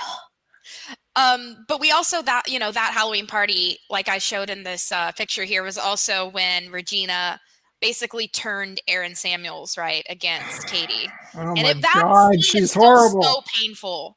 So it happens. She's such a nice slut. Oh, it's the best. Like, just the can't think of the word right now. Good stuff. Yeah, just like the continuity of that line where she's such a good slut. Just seamless. It was perfect because that was when Katie was still a little bit up in the clouds and not realistic about Regina, right? And that was one of the many times that Regina proved Janice right, that she was not a good person, right? Yeah. Stephen was resistant to me playing an armored squirrel. He basically said I would die after the first fireball. So I ended up not being a squirrel, but someday. You can have a little squirrel familiar, like a little friend. I might play a wizard. You know what? I think it would be really fun to play a tabaxi with a squirrel familiar, like a tabaxi wizard or something. So that might be a thing that happens in a one shot. Anyway. Sorry, because you accidentally said you instead of me. I'm just absorbing everyone in this stream. Yeah. I've also already been canceled, which usually only happens on Here Be Dragon. So look at me getting canceled all over the place. Yeah, no. I'm just gonna blame it on the champagne because champagne. What was I gonna say before the squirrel thing came up? I don't remember. Talking about Halloween and the costumes. I don't know if that helps you at all. No. Aaron Samuels being turned against. Oh yeah, that's a thing that happens. Just yeah. I cannot say I'm innocent of trying to turn a guy against a girl that I felt competitive towards. But at the same time, I had a pretty legit reason. Regina did it, I think, in that moment to be like to exert her power and to get what she wanted and to show Katie kind of what she was capable of. I did it because the girl was actually not a very nice person, at least at that point in time. But that's a thing that really truly happens among girls of that age. So I love how realistic a lot of the portrayals are of these moments. So what you're saying, Kate, is that you were Regina. Yeah, that's what we're saying. No, I was not Regina. I think what I like about that scene too is that, like he says, you broke up with me, right? She didn't want him back until Katie wanted him. Yeah. So it's very classic mind games kind of psychology going on. But it does go back to the point that, like, raise your hand if you've ever talked about someone behind their back. Like, it happens. And, yes, I liked the guy, but at the same time, I was like, this girl bullied me for like 2 years. So she's not what you want. Like, he just liked certain things about her, and I was like, don't go there. And I was right, and now he's happily married. So, you know, there's a little bit of a, you know, self-righteous moment in there where I'm like, yes, I was right. But that's the whole thing about high school dynamics, is being able to read people and understand people and using that to get what you want is very much so the girl world that we talk about in this movie. It's how things are done. John was saying he had no idea that girls were so aggressive and confrontational. Actually, you know, confrontational is not quite the right word, because passive aggressive. We've been taught not to be confrontational in the way that boys are. It's not accepted for us to be physically aggressive or directly aggressive. And so this kind of modus operandi has sprung out of us being repressed a little bit by the patriarchy. What? You know, we're supposed to. Left, so. Yeah, we're not supposed it's to. It's worth it, John. I really wanted to have a mimosa, and then I realized that I didn't have any orange juice. Ontario's in a lockdown right now. If you were at John's house, he's never. That's his secret. He's never out of orange juice. If I were in Florida, he could like go into his backyard and pull an orange down off a tree and just squeeze it right into my glass. And the negator would try and get it from It's another thing I have to offer, Kate. Oh, an endless supply of orange juice. Yeah. You brought that up at New Year's. It's on the list. There's a whole running list of the guilty, my sweet summer child. Yeah. You know what's funny is like I didn't really partake in the three-way call thing, but no, at least not from a catty perspective. But this is how girls were mean to each other. Is this indirect aggression, this relational aggression, using reputation and gossip and lies about each other against each other to bolster their own social position. So that's one of the things is it's a lot easier to spot aggression in boys than it is in girls. And so that's why for so long they thought that girls were just cute and happy all the time and just like super good friends. But, oh my God. And the one line that absolutely killed me was the principal going, you know, what, like, I've never seen such behavior, and from young ladies, it's like, you know what? There's a great quote. Hold on, I've got a note here somewhere. I don't know if you guys have seen. Oh shit, I don't know if it's in this one. Cruel Intentions. I think it's like a 1999 teen flick. Yeah. You will be surprised that yes, I have seen that. Yes. That's such a good movie. Gruel. Oh, speaking of the Honest trailer, they also come up with all these like alternate names for the movie, and it's like, I may not have copied it, but Gruel Intentions, Petty in Pink, Abercrombie and Bitches, The Lion, the Bitch, and Their Wardrobe. It's so good. It's so funny. It's like hold on. I have it literally copied down. It's so funny. I have to get it right.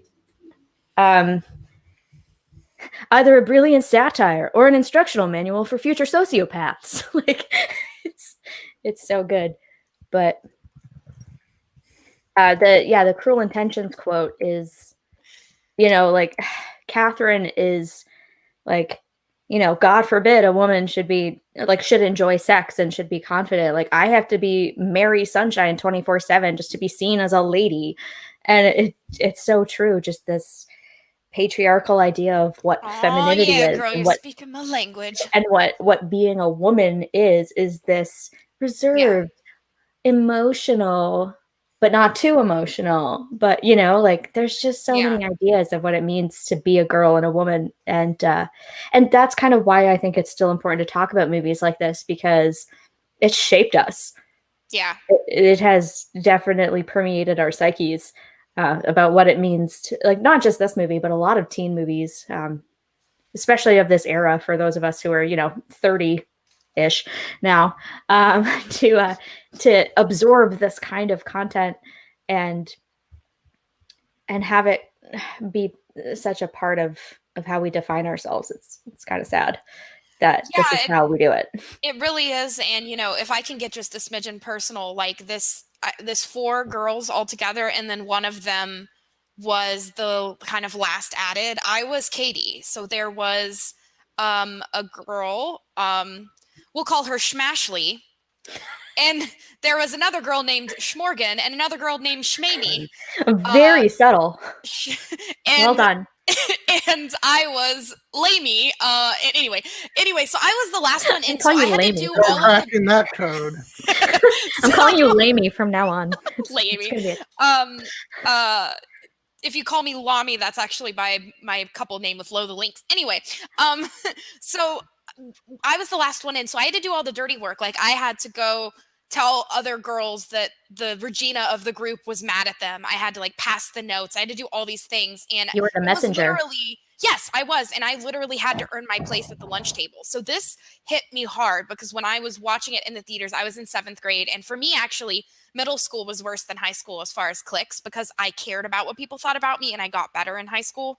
Not perfect, but better. So I was so worried about what Schmashley, Schmorgan, and Schmamie thought of me to the point where, you know, I would do things that to this day kind of haunt me because I know I hurt people and I know I said and did things that I regret and that don't feel like me. So to see this movie, it really made, you know, showed me that none of this matters. First of all, in the end, you're all going to move on and it'll just be distant memories and nightmares, quite frankly. But also that, you know, in the moment, things feel life or death. And that was really how things felt. So that's why this movie is so precious to me and why John gave me the keys for this stream is because, you know, Mean Girls really spoke to me at the time. And my mom I actually talked to my mom on the phone before we went live, and I told her we were doing Mean Girls, and she like had this sigh of nostalgia and said, I'm so glad I brought you to see that because these are the lessons I wanted to teach you. And it took a Lindsay Lohan movie to do that, basically, right? A comedy movie. Your mom was so good about teaching you about the patriarchy. Like my mom just sort of taught me like she instilled the right values in me for sure, but it wasn't so explicit about feminism and the patriarchy. And it was more just like people are equal, people, whether they're men, women, different races, all the, you know, just people are people are human beings. And that's kind of, it goes back to the end of the movie where she's like, I could just be a human being. And like, we're all in this together. We're all in the same place. Even these queen bees are miserable in the social order that they maintain. It doesn't seem like it, but it's true. Yeah. And so, but yeah, it wasn't until I met you that I really understood the full extent of the patriarchy. So everybody drink. I aim to please. Drink to I aim to please. Mm. No, and actually, this is a little bit of preview for you all, but Nessie and I over at the Unspun Yarn, we are planning on May's Bleat the Patriarchy to be a Mother's Day celebration with my mom herself. So if you want to hear more about how my mom raised me to be a feminist, we're going to have a really good time talking to her. She's going to powder her nose and give us some of her wonderful insights into growing up a feminist in the 70s. And I mean, she was not born in the 70s, but she was in high school in the early 70s. And so was my mom in the 70s. So yeah, she kind of experienced the first kind of going into second wave feminism, and then how she in the 90s had me and was, anyway. Yeah, very similar to my mom. The patriarchy. Please give Nessie your subscription. Turn on that little bell so you know when we're going live. She's amazing. Yeah, like my mom was kind of the same. High school in the 70s, and like she did instill feminist values in me, but I didn't know that they were explicitly feminist values until recently. Like I am a feminist, but I've never identified as one simply because I was like people are people. People are equal. Like men and women are different, but equally valuable. Like, you know, these were just things that I intrinsically understood. Non-binary individuals, so which we'll talk about on the next episode of Bleat the Patriarchy, right? Right. Yeah, the binary itself is also a problem, unfortunately. Yeah, so. It's true that, and it's kind of reinforced in this movie too. This whole thing, but at the same time, that was very much so the high school experience of the 2000s was the binary, was how different girls and boys were, and you really don't see anything coming Girls out are of the from period. Venus and boys are from Mars. Like, Yeah. you don't see a lot of non-binary or trans people coming out of movies at that time. And so, like, you know, it wasn't something that I saw a lot of. Again, I'm just one of those people who's always thought sort of like, live and let live. Like, you are who you are, and you do what you want, and your body is your own, and you can make your own choices. That was just always how I felt and what I believed, and it still do. And I wasn't really attuned to the trans or non-binary experience. And I'm, you know, here learning about it with a lot of other people. And it's really great that I have such a great group of friends who's like super amazing, diverse and understanding and all that kind of stuff. So it's been really cool to learn from you guys. Like, I've always had very open feelings towards those things, but I just haven't had as much interaction with them as a lot of people. And so it's really cool to keep learning about it. And yeah, it's fun. Yeah, and we do have, you know, Damien was a little bit of the trope of the gay best friend, so we had a smidgen of an attempt here to show a queer experience, but you know, it was stumbling at the very beginnings of the early 2000s as far as representation. Yeah, but at the same time, Damien as a representation of a gay guy is awesome because, one, he's hilarious, and two, he's not ridiculed. He doesn't ever get shoved into a locker or have his head dunked into a toilet bowl. Like, as a gay character, and he said this himself, Daniel, I think his name is Daniel Franzese, has said, you know, I think it's great that Damien wasn't persecuted, and, you know, people love him, they laugh at him. And he said in an interview that I think it was 2014, he got a letter from a fan who watched this movie and was like, you know, I'm a lot like this character. It's really nice to see this character being represented like this. And it gave them the courage to come out. And that letter gave Daniel Franzese the courage to come out, because it wasn't until 2014 that he did that. And then he started, you know, I can't remember the name of the show, but he was on an HBO show where he was definitely outwardly gay. And, you know, it just, the fact that it took him until 2014, even though he was this like 2000s gay icon, basically, to do it for himself. And it's just so beautiful that he was finally able to do that based on fan reaction to this very movie. I didn't know that. We actually came out around the same time, but I am younger than him. So that's, you know, better late than never. And that's awesome for him. And I do think also, just while we're on the subject of Damien, I like how whenever Janice said he's almost too gay to function, it was kind of loving kind of jabs, you know? And then when it's in the burn book, right? Janice even directly addressed this and says, you know, it's only funny when I say it, you know, there's this idea of, you know, there are malicious comments on someone's sexuality, and then there are kind of friend kind of banter, right? And so I think this movie was innovative in that way and a little revolutionary in that way. It went a little bit further, you know, than a lot of movies of its era. And as a matter of fact, I was quite horrified when, you know, close to the beginning when Katie repeats that, you know, to the plastics, and I actually thought it was going to come back to be a much bigger deal than it ended up being. Because that would have, I guess, because the betrayal had already kind of happened before the burn book comes out, but that could have potentially been something that was, you know, I would think would be extremely hurtful. But at the same time, like, he was openly and outwardly gay in the movie. Like, he didn't really seem to be hiding that. And it just, you know, she said it. She's like, it's only funny when I say it. And they made a joke out of it. And Damien didn't seem hurt by it at all. Like, because that book was primarily about the women in the class. And it was like the least offensive thing said about anyone, you know. I mean, yeah, she only made out with a hot dog one time. That was one time. And I'm not saying that the comment itself would have necessarily fazed him, but the turning something from a friendly jab from like your best friend to then someone else taking that and using it as an insult. Eric is incredibly insane.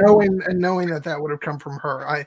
I was prepared for that to be something that would have been a lot more sort of explosive than it ended up being, but things had already transpired by that point, so it was just another thing. But yeah, but at the same time, that's kind of what's beautiful about it is like Damien, like, because Janice was the one who said it about him when he heard it in the burn book, it was like, like he took it in stride and he wasn't hurt by it. And that's, again, kind of what's beautiful about the portrayal of Damien in this whole thing is he was confident in who he was and he just was Damien. And that was what is a sandwich or no, sorry, is a hot dog. That's all I could think of. Dang it. With that, I was just like, she made out with a dragon. Oh what? God. Hold on. Yeah. I lose sleep over this. I can't. So I was just thinking in my head. So she made out with a sandwich, then, right? So yeah. But here's the thing too with Damien is that Damien is out and proud, and he is who he is, and he is like basically a universally beloved character.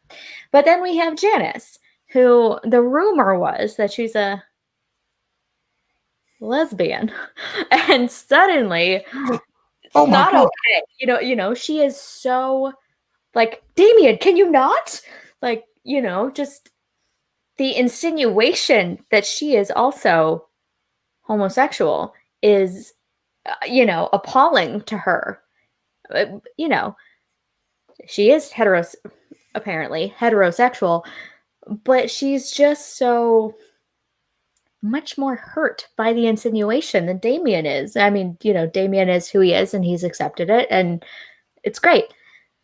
And like, yes, it's a lie, but at the same time, it's like, oh God, 2004. What is so wrong about? Let me know what you think, because whenever people would accuse me of being bi in middle school, I would deny the crap out of it and get personally offended by it. And then I turned out to be bi. And you'll call someone who's heterosexual gay and they'll be like, I'm not. And they're like comfortable in the fact that they're heterosexual. So her utter denial kind of reminds me of and guilty she could be bi, right? So yeah, I don't know, but like the fact that she's so personally offended by it, and then Damien owns his sexuality so much, makes me think that maybe she is a little queer. And if she's such good friends with Damien, kind of what's wrong with that? Yeah, I mean, I think she probably went to a place like NYU and then met a really cool girl and ended up exploring her sexuality and becoming a bi. Like, I know she dated Kevin, but she probably started exploring later on in her life and figured out that and I know it's all the same behind thing. It being said, Regina started, like Kelly and Aaron are both pointing out in the chat, Regina started that rumor because she wanted to hurt her. And also I felt like it was more the fact that because they were friends, so it was like this thing that Regina used, and that's exactly what to push her away and like come up with something that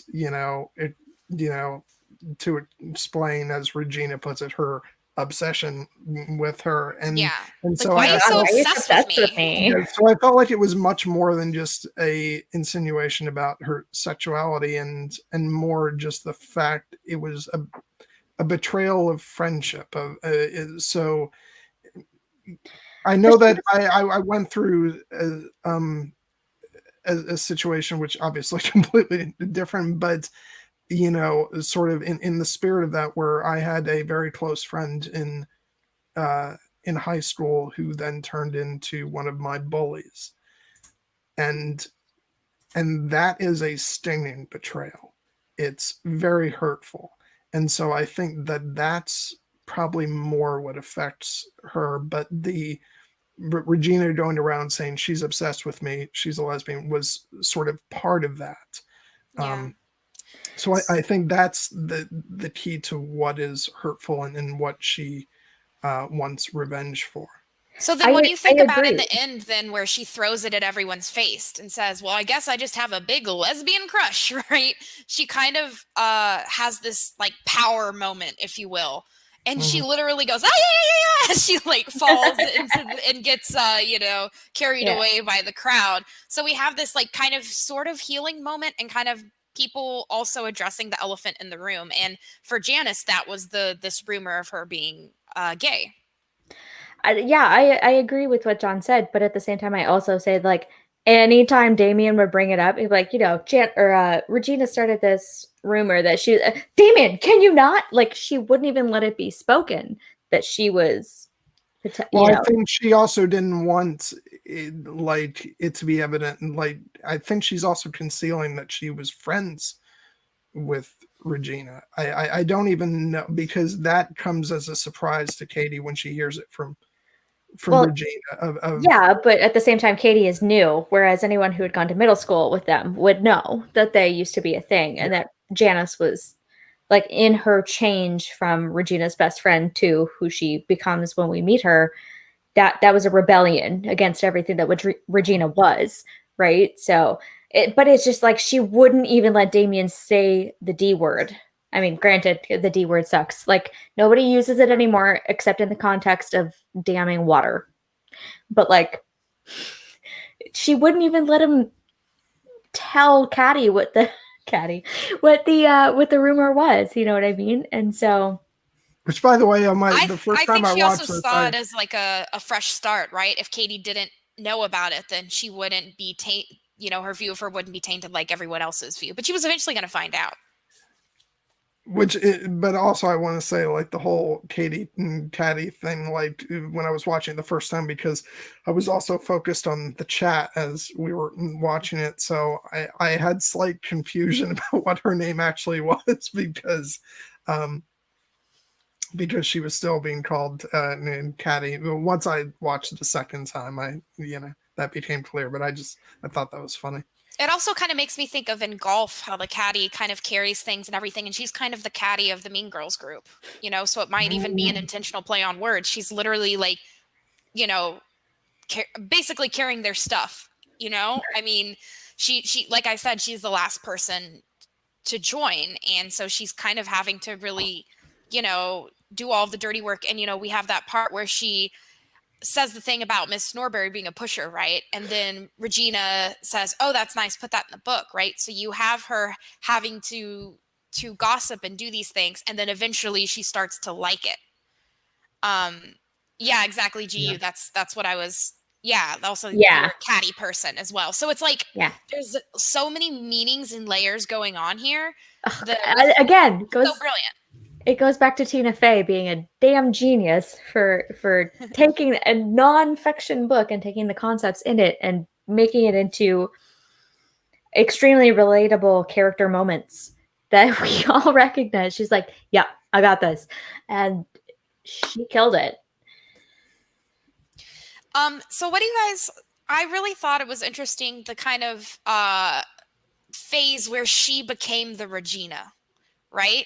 Where she gets that, tongue lashing from Janice about being a mean girl, right? So what do we think about her short reign as the queen bee? Can I also just mention that her dress in that scene with the party is almost like an inverse of the dress that Regina tries on for the spring fling, where it's like there's a stripe of pink, but it's mostly black.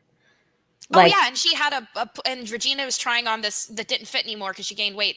A pink dress with like a black bow, right? Yeah. Oh my gosh, that is so brilliant! Isn't it cool? This is why we had you on. I know. Oh my god, that look on Regina's face when the woman says, "You can try Sears." Oh god, yeah, it's like this horrible slur. But it's like, can I just point out that like my shirt was inspired by the pink satin. Yeah, so here it is a spring fling, and you notice, she's got like, a black sash. Yeah, it's like she still looks beautiful even though she's in like a neck halo. And again, it's in that. Go watch the deleted scenes because it's just like I'm wearing a spinal halo. Stop making it all about you. I'm the one that got hit by a bus. Like, it's so good. Go watch it. Yeah, no, it's the fashion in this movie is surprisingly revealing, and that dress is just one example of it. So just that,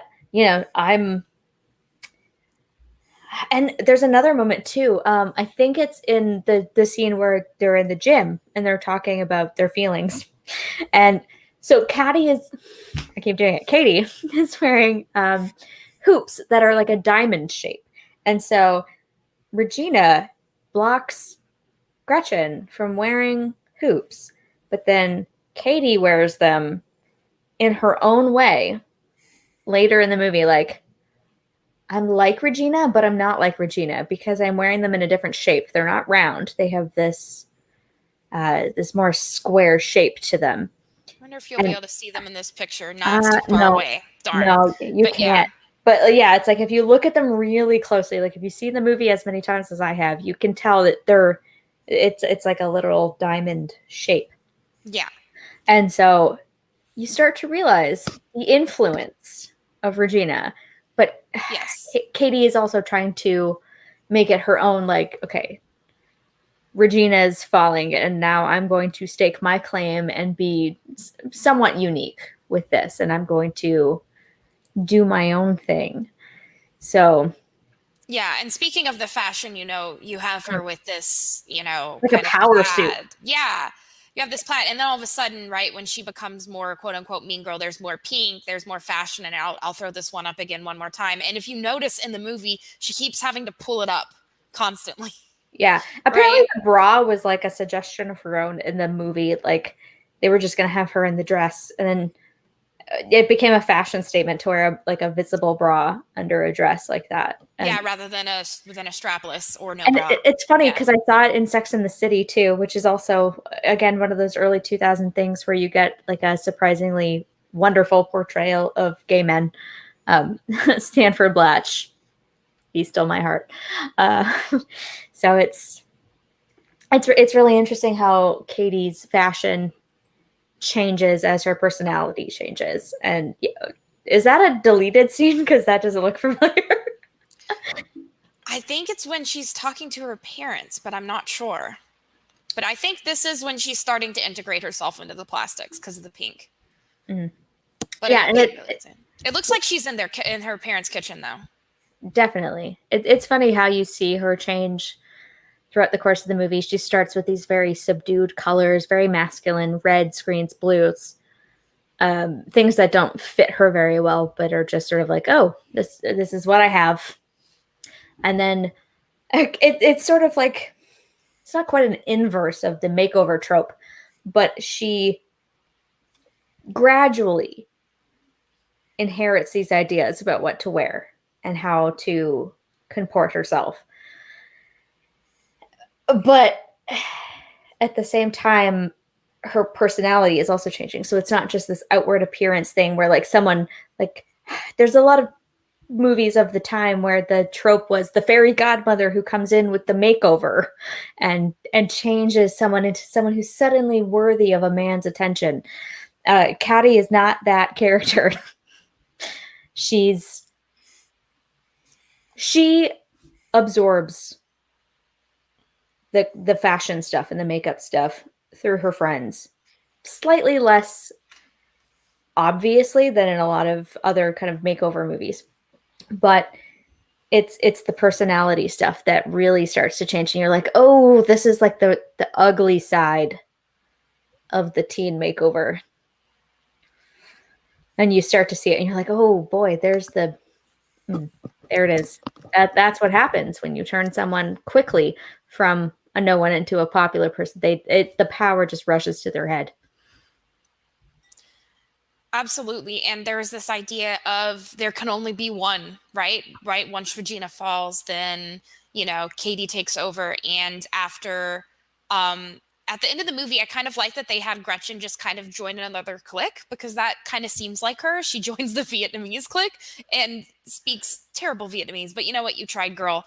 And so you have that. So there's this kind of point, even though, you know, Gretchen does join, right? This last scene is about kind of sharing, right? Rather than one person being the main popular girl, right? She literally, one of my favorite scenes is when she, you know, clicks it in half and then Damien goes, oh, right? Like, so she basically gives all of the girls on stage one of the pieces of the crown, and then inexplicably this tiny plastic crown has many more pieces for her to throw into the crowd. It's like the fish and bread, and then there was enough for everyone.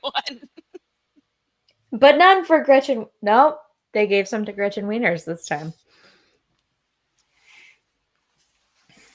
But yeah, so you kind of have this moment of people coming together, and Katie basically saying, you know, we don't have to worship one person anymore. We can all be, I mean, it sounds funny to say we can all be special individuals, but that's kind of what, you know, because it's like, are you special then? Anyway, but you know what I'm saying. Yeah. With the crown, it's kind of symbolic.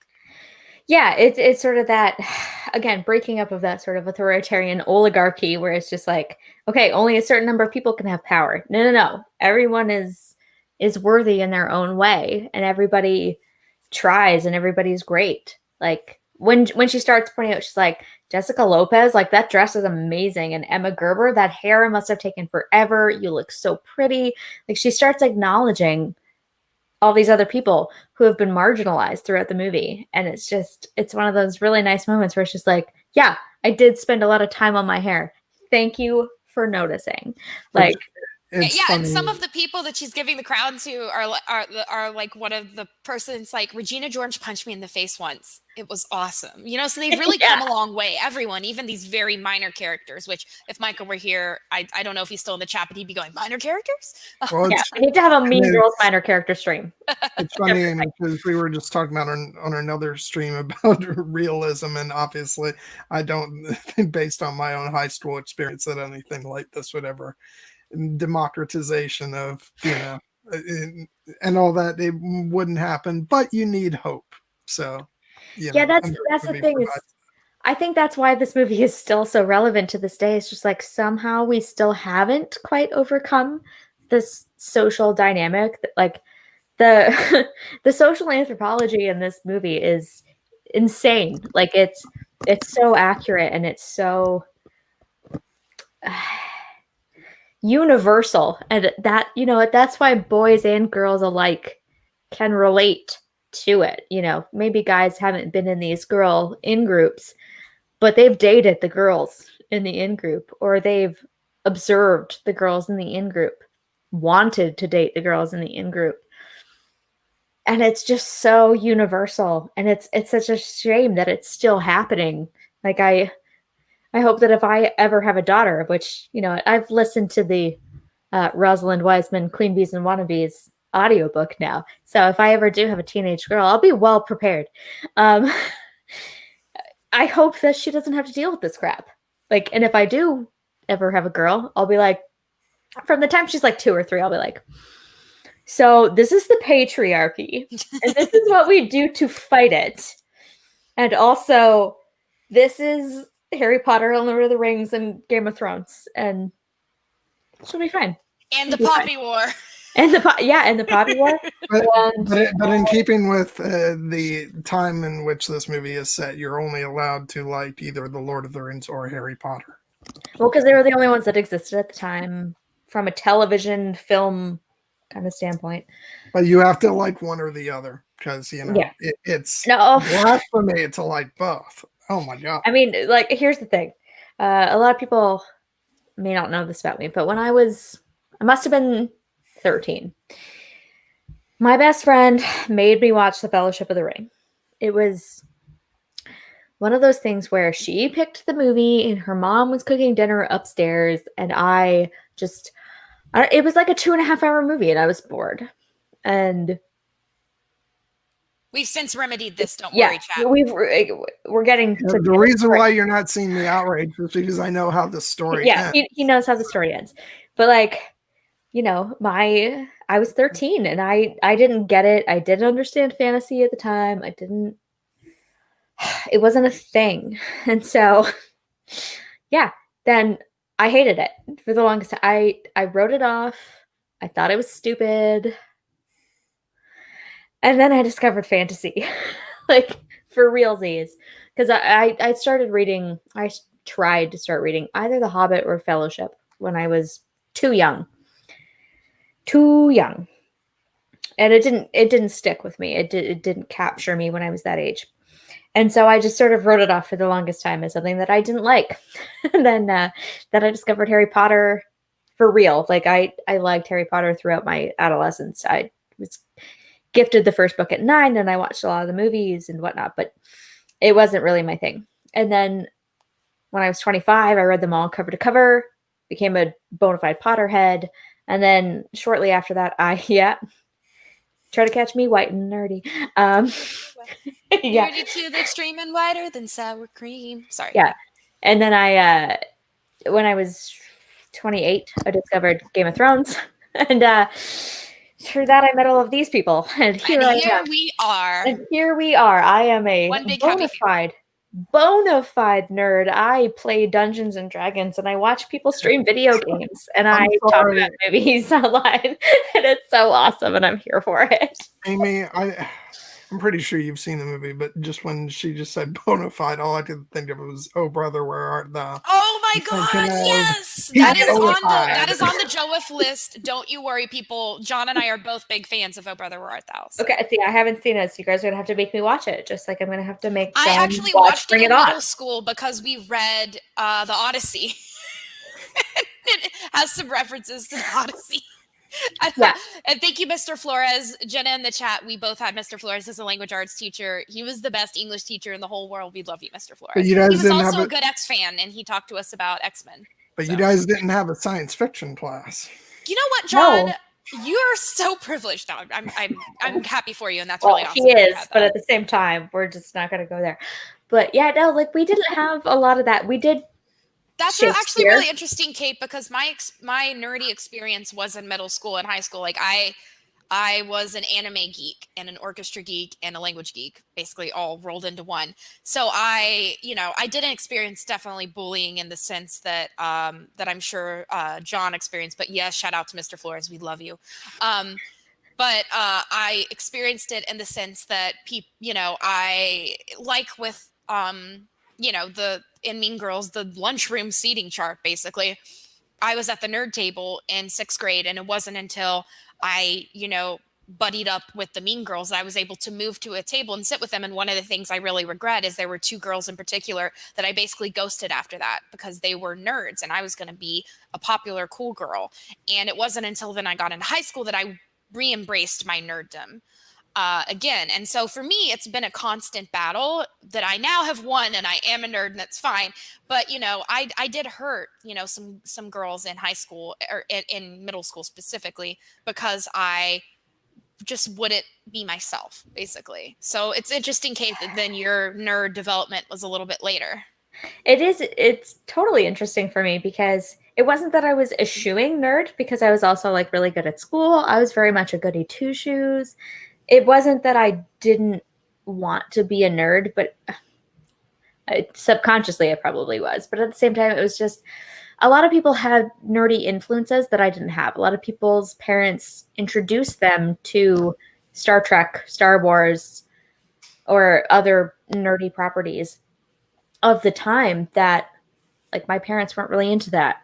My dad, I think, watched some Star Trek, but he didn't try to share it with me so explicitly as some people's parents do. And so, my experience was a little bit different. And so coming to it as an adult was interesting because it was just like, this is awesome. And it made me feel like I missed out on a lot. But hearing some of the experiences of people I know, they're just like, oh man, growing up nerd was not easy. Well, especially if I think it's different if you're. I think it's different if you're a nerd, but you also have a group to share that with. It's really bad if you're, a nerd but you're also reserved and keep to yourself, which is kind of, was the group that I, the umbrella that I fit under, and so. one thing I will say about this film is, even though, I didn't go to high school as a teenage girl, it, Really? That's yeah, I know. I can definitely, like, the whole thing about, um, feeling left out, being bullied, that type of thing. I think that registers with you, no matter, whether you're a boy or a girl. And I definitely experienced that in high school. So I think that was a point of reference for me watching this movie, and why I was able to really enjoy it. Yeah, I mean, I've been sort of one of those weird people who's all over the map. I was in leadership club and I played sports and I was also like not the top rung of the popular crowd, and like I was this weird middle of the pack kind of floater. I hung out with the boys, I hung out with the girls. It really depended on the day, depended on the time, depended on what was happening, but um I mean, and even being someone who could kind of float between groups, between genders, even like I could play basketball with the guys and beat them, and I could hang out with the girls, like sometimes the top of the rung girls, but I still never felt like I was of them. You know what I mean? Like I could hang out, but I could not integrate always. And that's kind of, where the floater comes in and Wiseman's whole role categorization, where there are people who can move between groups kind of seamlessly. And I was sort of one of those people where I was never a queen bee. And I was never harshly bullied either. I mean, like I had some relational issues with people, like the aforementioned girl who bullied me for 2 years. We were very competitive with each other because we were very similar. We had similar grades and similar interests, and of course, we liked the same boy originally. It was a different boy. It was a like later when another guy liked her that I was like, oh, you don't go there. But we in middle school we liked the same guy, and he dated both of us, and that was hard. But other than that, like unless I'm repressing it, I didn't face all that much resistance or bullying or whatever. There's a lot of repressing that I've done about high school. Yeah, there's a lot of repression, but like yeah, it was mostly in middle school when we were very competitive, especially academically, because I was the grade 8 valedictorian and she was the new girl who was also smart but didn't get it because, I was better known and better liked or whatever because I had been there longer. And, it that flowed over into high school when her best friend was also my best friend. And she tried to convince said best friend to not talk to me, kind of thing. And luckily, my best friend is a good person and did not do that. But again, that's the relational aggression that you see in girls, where it's just like, I'm going to leverage this point and I'm going to go for your sore point. So Yeah, we know exactly where to attack. She knew that I was best friends with this girl, and she was also good friends with her. So it's just like, you're not allowed to hang out with her. You're like, why are you hanging out? I remember being at my best friend's house when she called. It was just like, why are you hanging out with her? And like, it wasn't a 3-way call, but it was practically a 3-way call, right?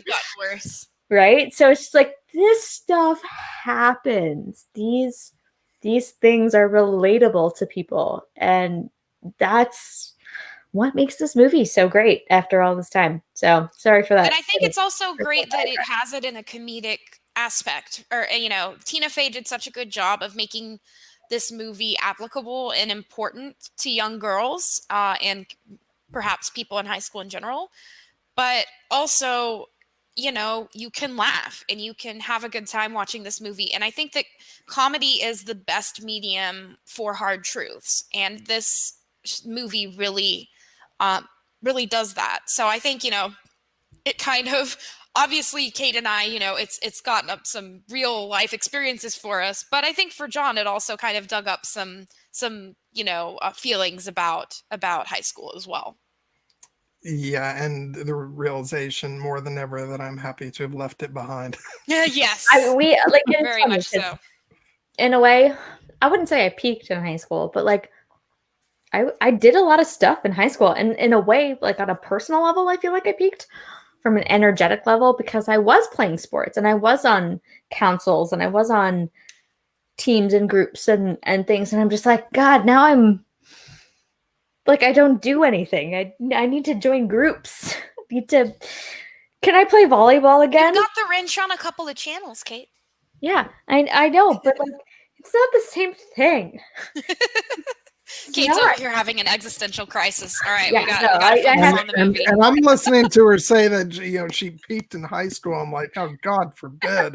No, from like a personal standpoint, I know I did not peak in high school, but at the same time, I'm like, God, I miss being like involved in everything. Because even when I was in university, I was in a sorority.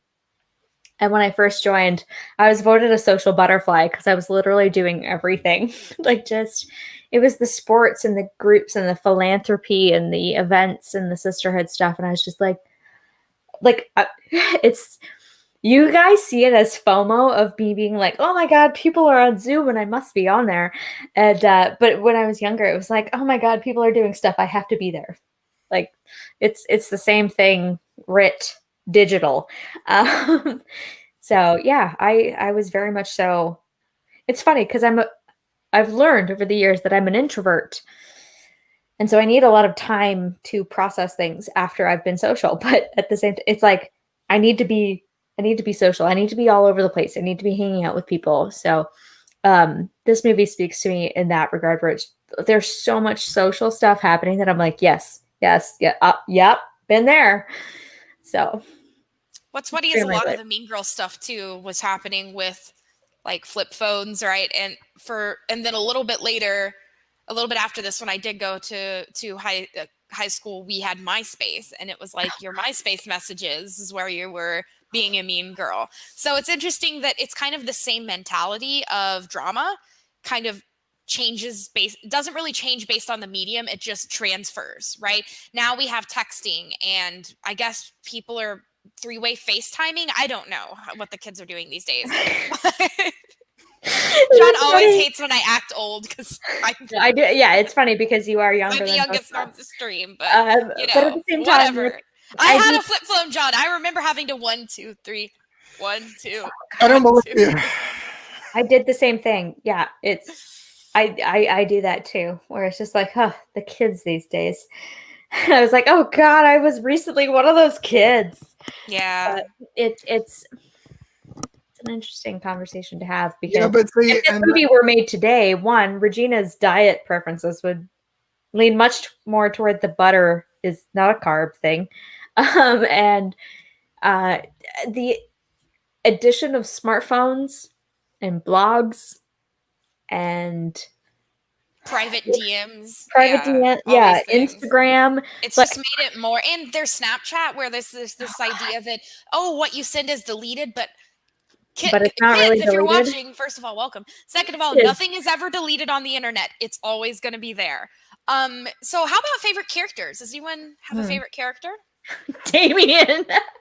Yes, queen. Yeah. What about you, John? I don't know. I didn't really think about it. Come sit with us. Yeah, you can sit with us. You can sit with us. I mean, like, I know you're not wearing pink, but like, I'm the birthday girl, so you can sit with us. Does this count? Because I don't really have any pink stuff. So in my defense, I don't really have anything pink. So I don't blame you for that. It's not everyone's color. Like, I have a cool undertone to my skin, so I look really good in pink. But I have a bright undertone, so it makes me look flush. I don't know. Yeah, that's the thing. It's like I did order this shirt specifically for this stream. Nice. That's dedication. I have some pink, but at the same time, I was like, you know what? It's my birthday, and Express is having 50% off, so do it, girl. So I did it. But like no, I'm gonna say my favorite color since I was 6 when I knew what colors were. Your sheets are pink, so we know. My sheets are John, pink. Go You know ahead that. with I'm your, gonna with say your favorite character. for favorite character, I'll just go ahead and say that it's Gretchen because Nice. of that. Hey, I mean, you must like toaster strudel, John. That speech, and also the fact that like she has no filter. It's like. Can I also say my hair is so big because it's full of secrets? Yeah. But she just wants to be loved, basically. So We know you do, Aaron. Like, I mean, you look nice and everything. Well, she also has the dark hair. Yeah. I think it's also because my hair is light that I feel like lighter colors don't. I don't know. But Anyway, it's all about the skin tone. Like, you have to know your undertone in your skin. Like, once I learned that I was a cool undertone, finding makeup and clothing was just like that much easier. Well, I know based on my foundation. Anyway, we won't talk about makeup here. So my favorite character, that's very tough. I'm going to go with Karen, who has ESPN in her boobs. You know? There's a 30% I love chance that. that it's already raining. Awesome. I love her so much. Like, you know what I love about Karen is that whenever they call her and they basically told her that Regina, called her a slut, then she like goes back to Regina's like, she's so annoying. And then Gretchen is still on the line. It's like, use the three-way call bitch correctly, Karen. No, what I love about Karen is that like she is one of the most consistent characters across the movie, where she is who she is, and she wears what she wears, and her style doesn't change all that much. And she just embraces that, maybe she's not the most academic person in the world, but she has other talents and uses them to her benefit. And it's nice, because Gretchen is such a brown noser to Regina at times, where it's just like Karen is there, but she does her own thing. Like, she's just like, yeah, I'm part of this group, but I don't have to like do what you're doing. You're not dumb like Regina says. No, I kind of am. Like, yeah. No, I'm failing pretty much everything. I can stick my whole fist in my mouth. Want to see? And just the first time we see her, right? She's like, oh, and then she like tries to catch it with her tits, and it's like, no, honey, that's not how that works. Oh, Karen. Oh, I just want to like hold her hand and teach her a couple things. It's just also like about life and about not being dumb. Just for like a quick interjection, can I also be like, as a sports fan and a Canadian, I'm just gonna set the record straight. You can't smash someone in the face with your lacrosse stick. That is not a legal move. It was against lacrosse, yeah, man. It's our summer sport, so I have to make the joke. It's like a legality thing, and just anyway. Yes, and then guilty, exactly. We oh my god! Yes, the part where she wants to. We keep waiting to get the same part. Yeah, the part. You have your cousins and your first cousins, and then your second. Wait, that's not right. That's not right, is it? It's like, no, that's so not right. Yeah, I just Karen. Yeah, she's kind of crazy, but she's so I love cute. her. If we're doing more minor characters, definitely Amy Poehler's "I'm a cool mom" character is just perfection, like hilarious. She's Amy Poehler, so of course she's gonna nail it. Like, I can't say anything else about her other than she's fabulous. Well, there's the small part when they're doing the Jingle Bell Rock dance where she's just like dancing along. It's just like literally 2 seconds of her, but she just killed that scene. It's so good. Yeah, she kind of, I don't want to say she stole it because she didn't. I mean, but it's one of those things where like the plastics are dancing and you should be focusing on these, 20 some odds dancing as teenagers. But like Amy Poehler's like, kind of addition to the dance so sticks out in your head that you can't ignore it. You can't. And also Katie's parents' reaction when they do this hit. Get out of my head, Amy. That's what I was you get out of my head, John. Oh my god! Like, how was that allowed in a high school? I don't. Especially considering they apparently did it every year. Like, I feel like the principal wasn't really on top of most things. Oh my god! Yeah, Duval was. He's great. Make some noise. Okay, that's not. Okay, settle down. Yes. Okay, I love it. He's the only one who came back from Mean Girls 2, and I'm just like, you are probably the only redeeming quality of Mean Girls 2. we don't talk about Mean Girls. The first you know what's funny? rule of Mean Girls. I was not aware there was a Mean Girls too, and I have a feeling You don't need to know, John. It's fine. Just ignore it. It's not a thing. That's actually a good candidate for the series we were talking about starting, John, of like movies that fans insist just don't exist. And yeah, but is it enjoyable to trash it? No. That's No, the thing. no. It's one of those movies. Like, I didn't even watch it. I got it. It's like illicitly, but I got it. With like X-Men 3, we'll have fun going to town on trashing that, but some movies just aren't fun to talk about at all. So this is one of those movies that went straight to DVD, and so it was like for good reason. For good reason. It just kind of tries to copy the stereotype of the first one, and it doesn't do a good job of it. I didn't actually watch it, but I almost Tina did. Fey was the screenwriter on it, right? She was not. I don't think she was the writer on that one. Yeah. The only, like I said, the only recurring character was Tim Meadows, and when Principal Duval is the best thing about the movie, then you have a problem. So, yeah, no, don't watch Mean Girls 2. I didn't even watch it. I almost did. I was like, you know what? As research for the stream, I should do this. I didn't, because I watched a YouTube review of it. I was like, God, that looks like a terrible movie. I unfortunately will not get my 1.5 hours, 2 hours back. I did watch it, and it's not worth your time. Hatter, is this the first time you've acknowledged the existence of this movie? Because I'm pretty sure that you haven't done that before. What? Wait, there's a Cruel Intentions 2, Potter, or are you trolling? What? It's like, I want a Cruel Intentions. I don't even know. I want a Cruel Intentions where Ryan Phillippe's character didn't die. Spoiler alert: 1999 is calling. You know my rule: if it's more than 5 years old, then it's just a content preview. But that's the funny part. Is just like that was what I was watching when I was a young teenager. Like I think it was 9 when I watched Can't Hardly Wait and American Pie. So if you've ever met me, that should say a lot. You'd be like, oh God, it makes sense now. Like, yeah.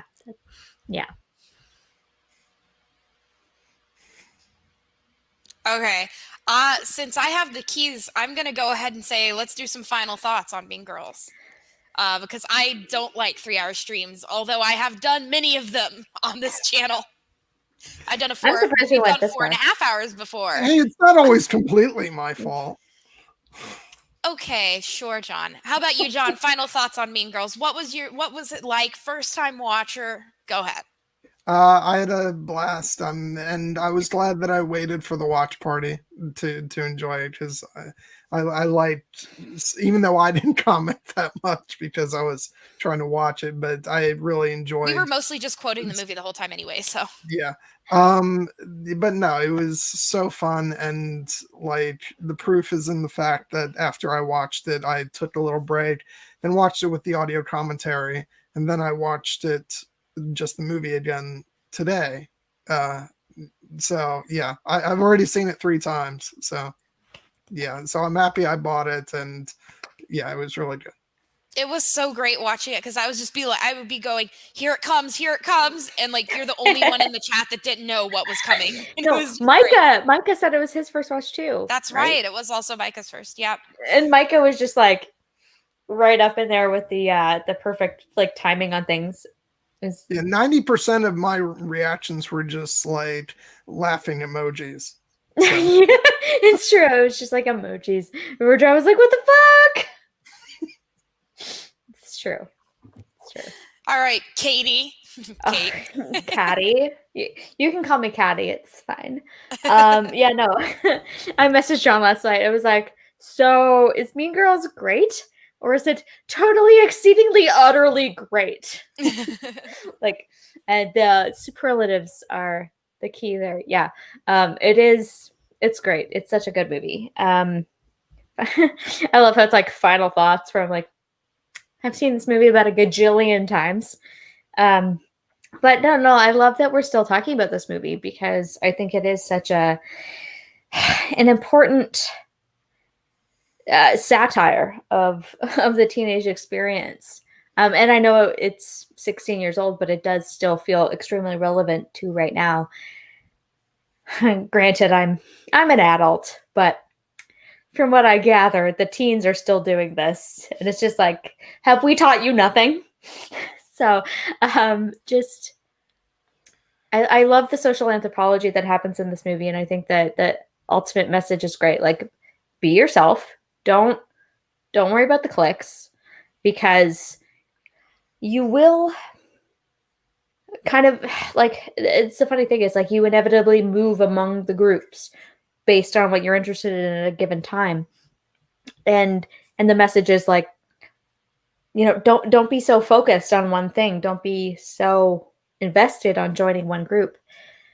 So, yeah, I think that's why this movie has really endured the way it has. Just the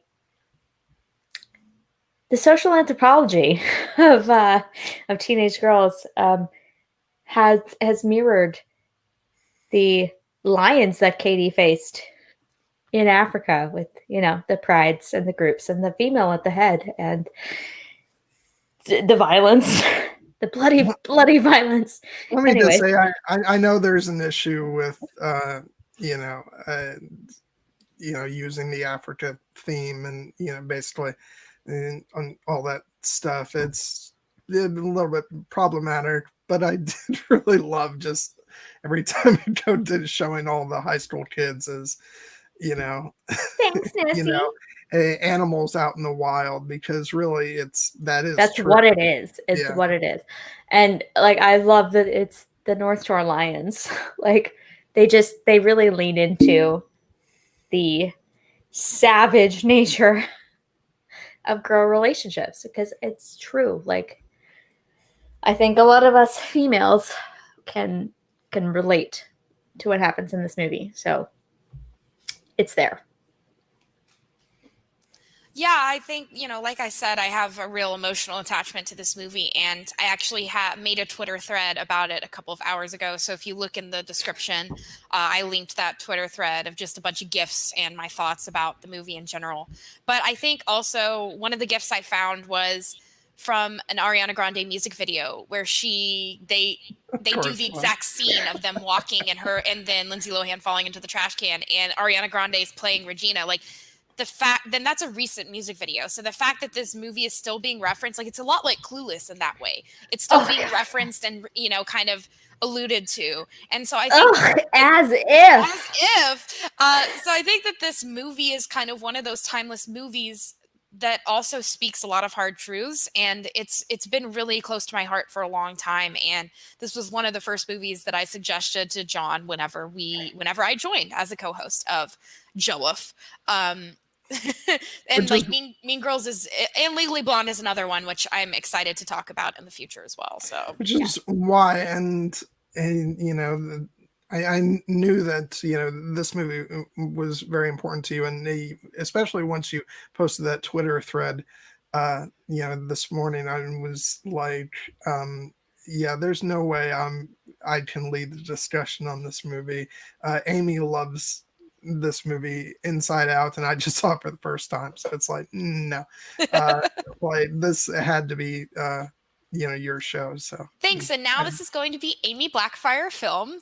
So thanks. Yeah. You've done a really good job starting this channel for me, John. Yeah, I got it running.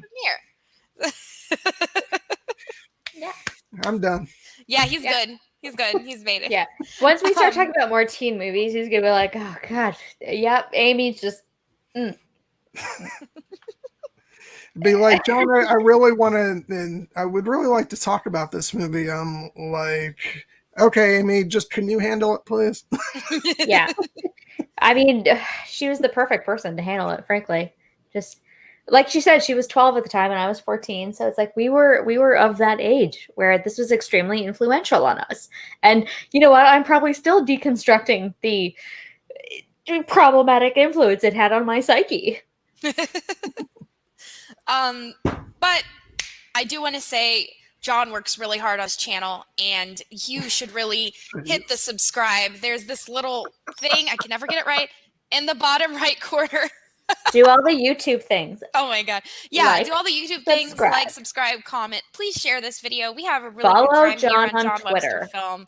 Like I said, we've got some X-Men and Pan's Labyrinth coming up, and then we're going to have be celebrating Black History Month in February with some amazing movies and guests. So please subscribe to the channel. John and I suppose, and I deserve your subscription. Amy Blackfire Film. I'm just kidding. John Webster Film. We have some really great things. Please check out our past streams. Whatever movie you like, either it's on the list or it has already been covered. So please check that out. Yeah, I do want to say, like, this, it's really exciting. Our Two Towers stream just passed 2,000 views, and it's still climbing. So, like, I'm overjoyed by that. That's more than I ever expected. So yes, we covered all 3 Lord of the Rings films in December, and John did an amazing interview with Mr. Doug Adams about the music of the Lord of the Rings. He literally wrote the book on it. Literally. That is a great interview. And I got the Saturday off, which was nice.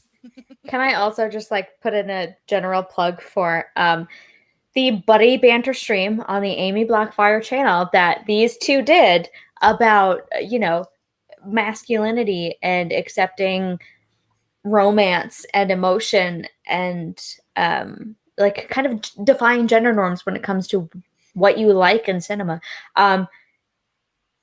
It was amazing. Just I'm gonna go ahead and be grouchy about this because I think it has about 70 something views. It's amazing. It's like 80, and I'm really mad about that. I mean, the title sounds meh, but like we really get into it, and it's really, really fun. I've listened to it twice now. Like, seriously, go watch it because please, guys, so go watch it because I had an absolute pleasure watch or talking about that with Amy. You know, and it's probably it started a series. I had so much fun that I just was like, you know, I was thinking, okay, maybe I'll do this monthly thing, and now it's become, you know, something on my channel. I'm gonna have Micah on this next Friday. So please also subscribe to my channel so that you can catch Buddy Banter live. And you have no excuse because if you on the main page of this channel right here, if you scroll down under guest appearances, you will see that video. So it's right here for you to click on. So go watch it. Seriously, go watch it because I feel like it really fits in with this conversation here where like John is watching a stereotypically female teenage movie and he's got good things to say about it. And there's a fact that like I feel like this movie maybe isn't the best example because a lot of guys did somehow watch this movie and find good moments of humor in it. But you know, being a guy who watches movies that are led by females or that are led by emotion even are not necessarily a thing. And so his take on why we should all enjoy movies like this and movies like Pride and Prejudice and movies that are led by romance and drama it's what we need right now in 2021. Going forward, men should be allowed to watch dramas and comedies and chick flicks without that stupid fucking patriarchal limitation. Got one in there at the end, Kate. I'm so proud. My glass is empty, otherwise I would drink beautiful monster. But yeah. No, like just seriously go watch it because it will change your perspective on a lot of stereotypically masculine and feminine things. So gotta plug that one. It's a good one. Awesome. So all the links are in the description. Once again, happy birthday, Kate. And thank you for happy birthday. 30 again. That was very fun. And the first round was not good. We will see you next week to talk about X-Men with Jaded Redhead. I know how to pronounce her name. Kelly. And my friend Jenna. We're going to have a great time. So all you X fans, tune in. We're going to have a good time talking about that. And we will see you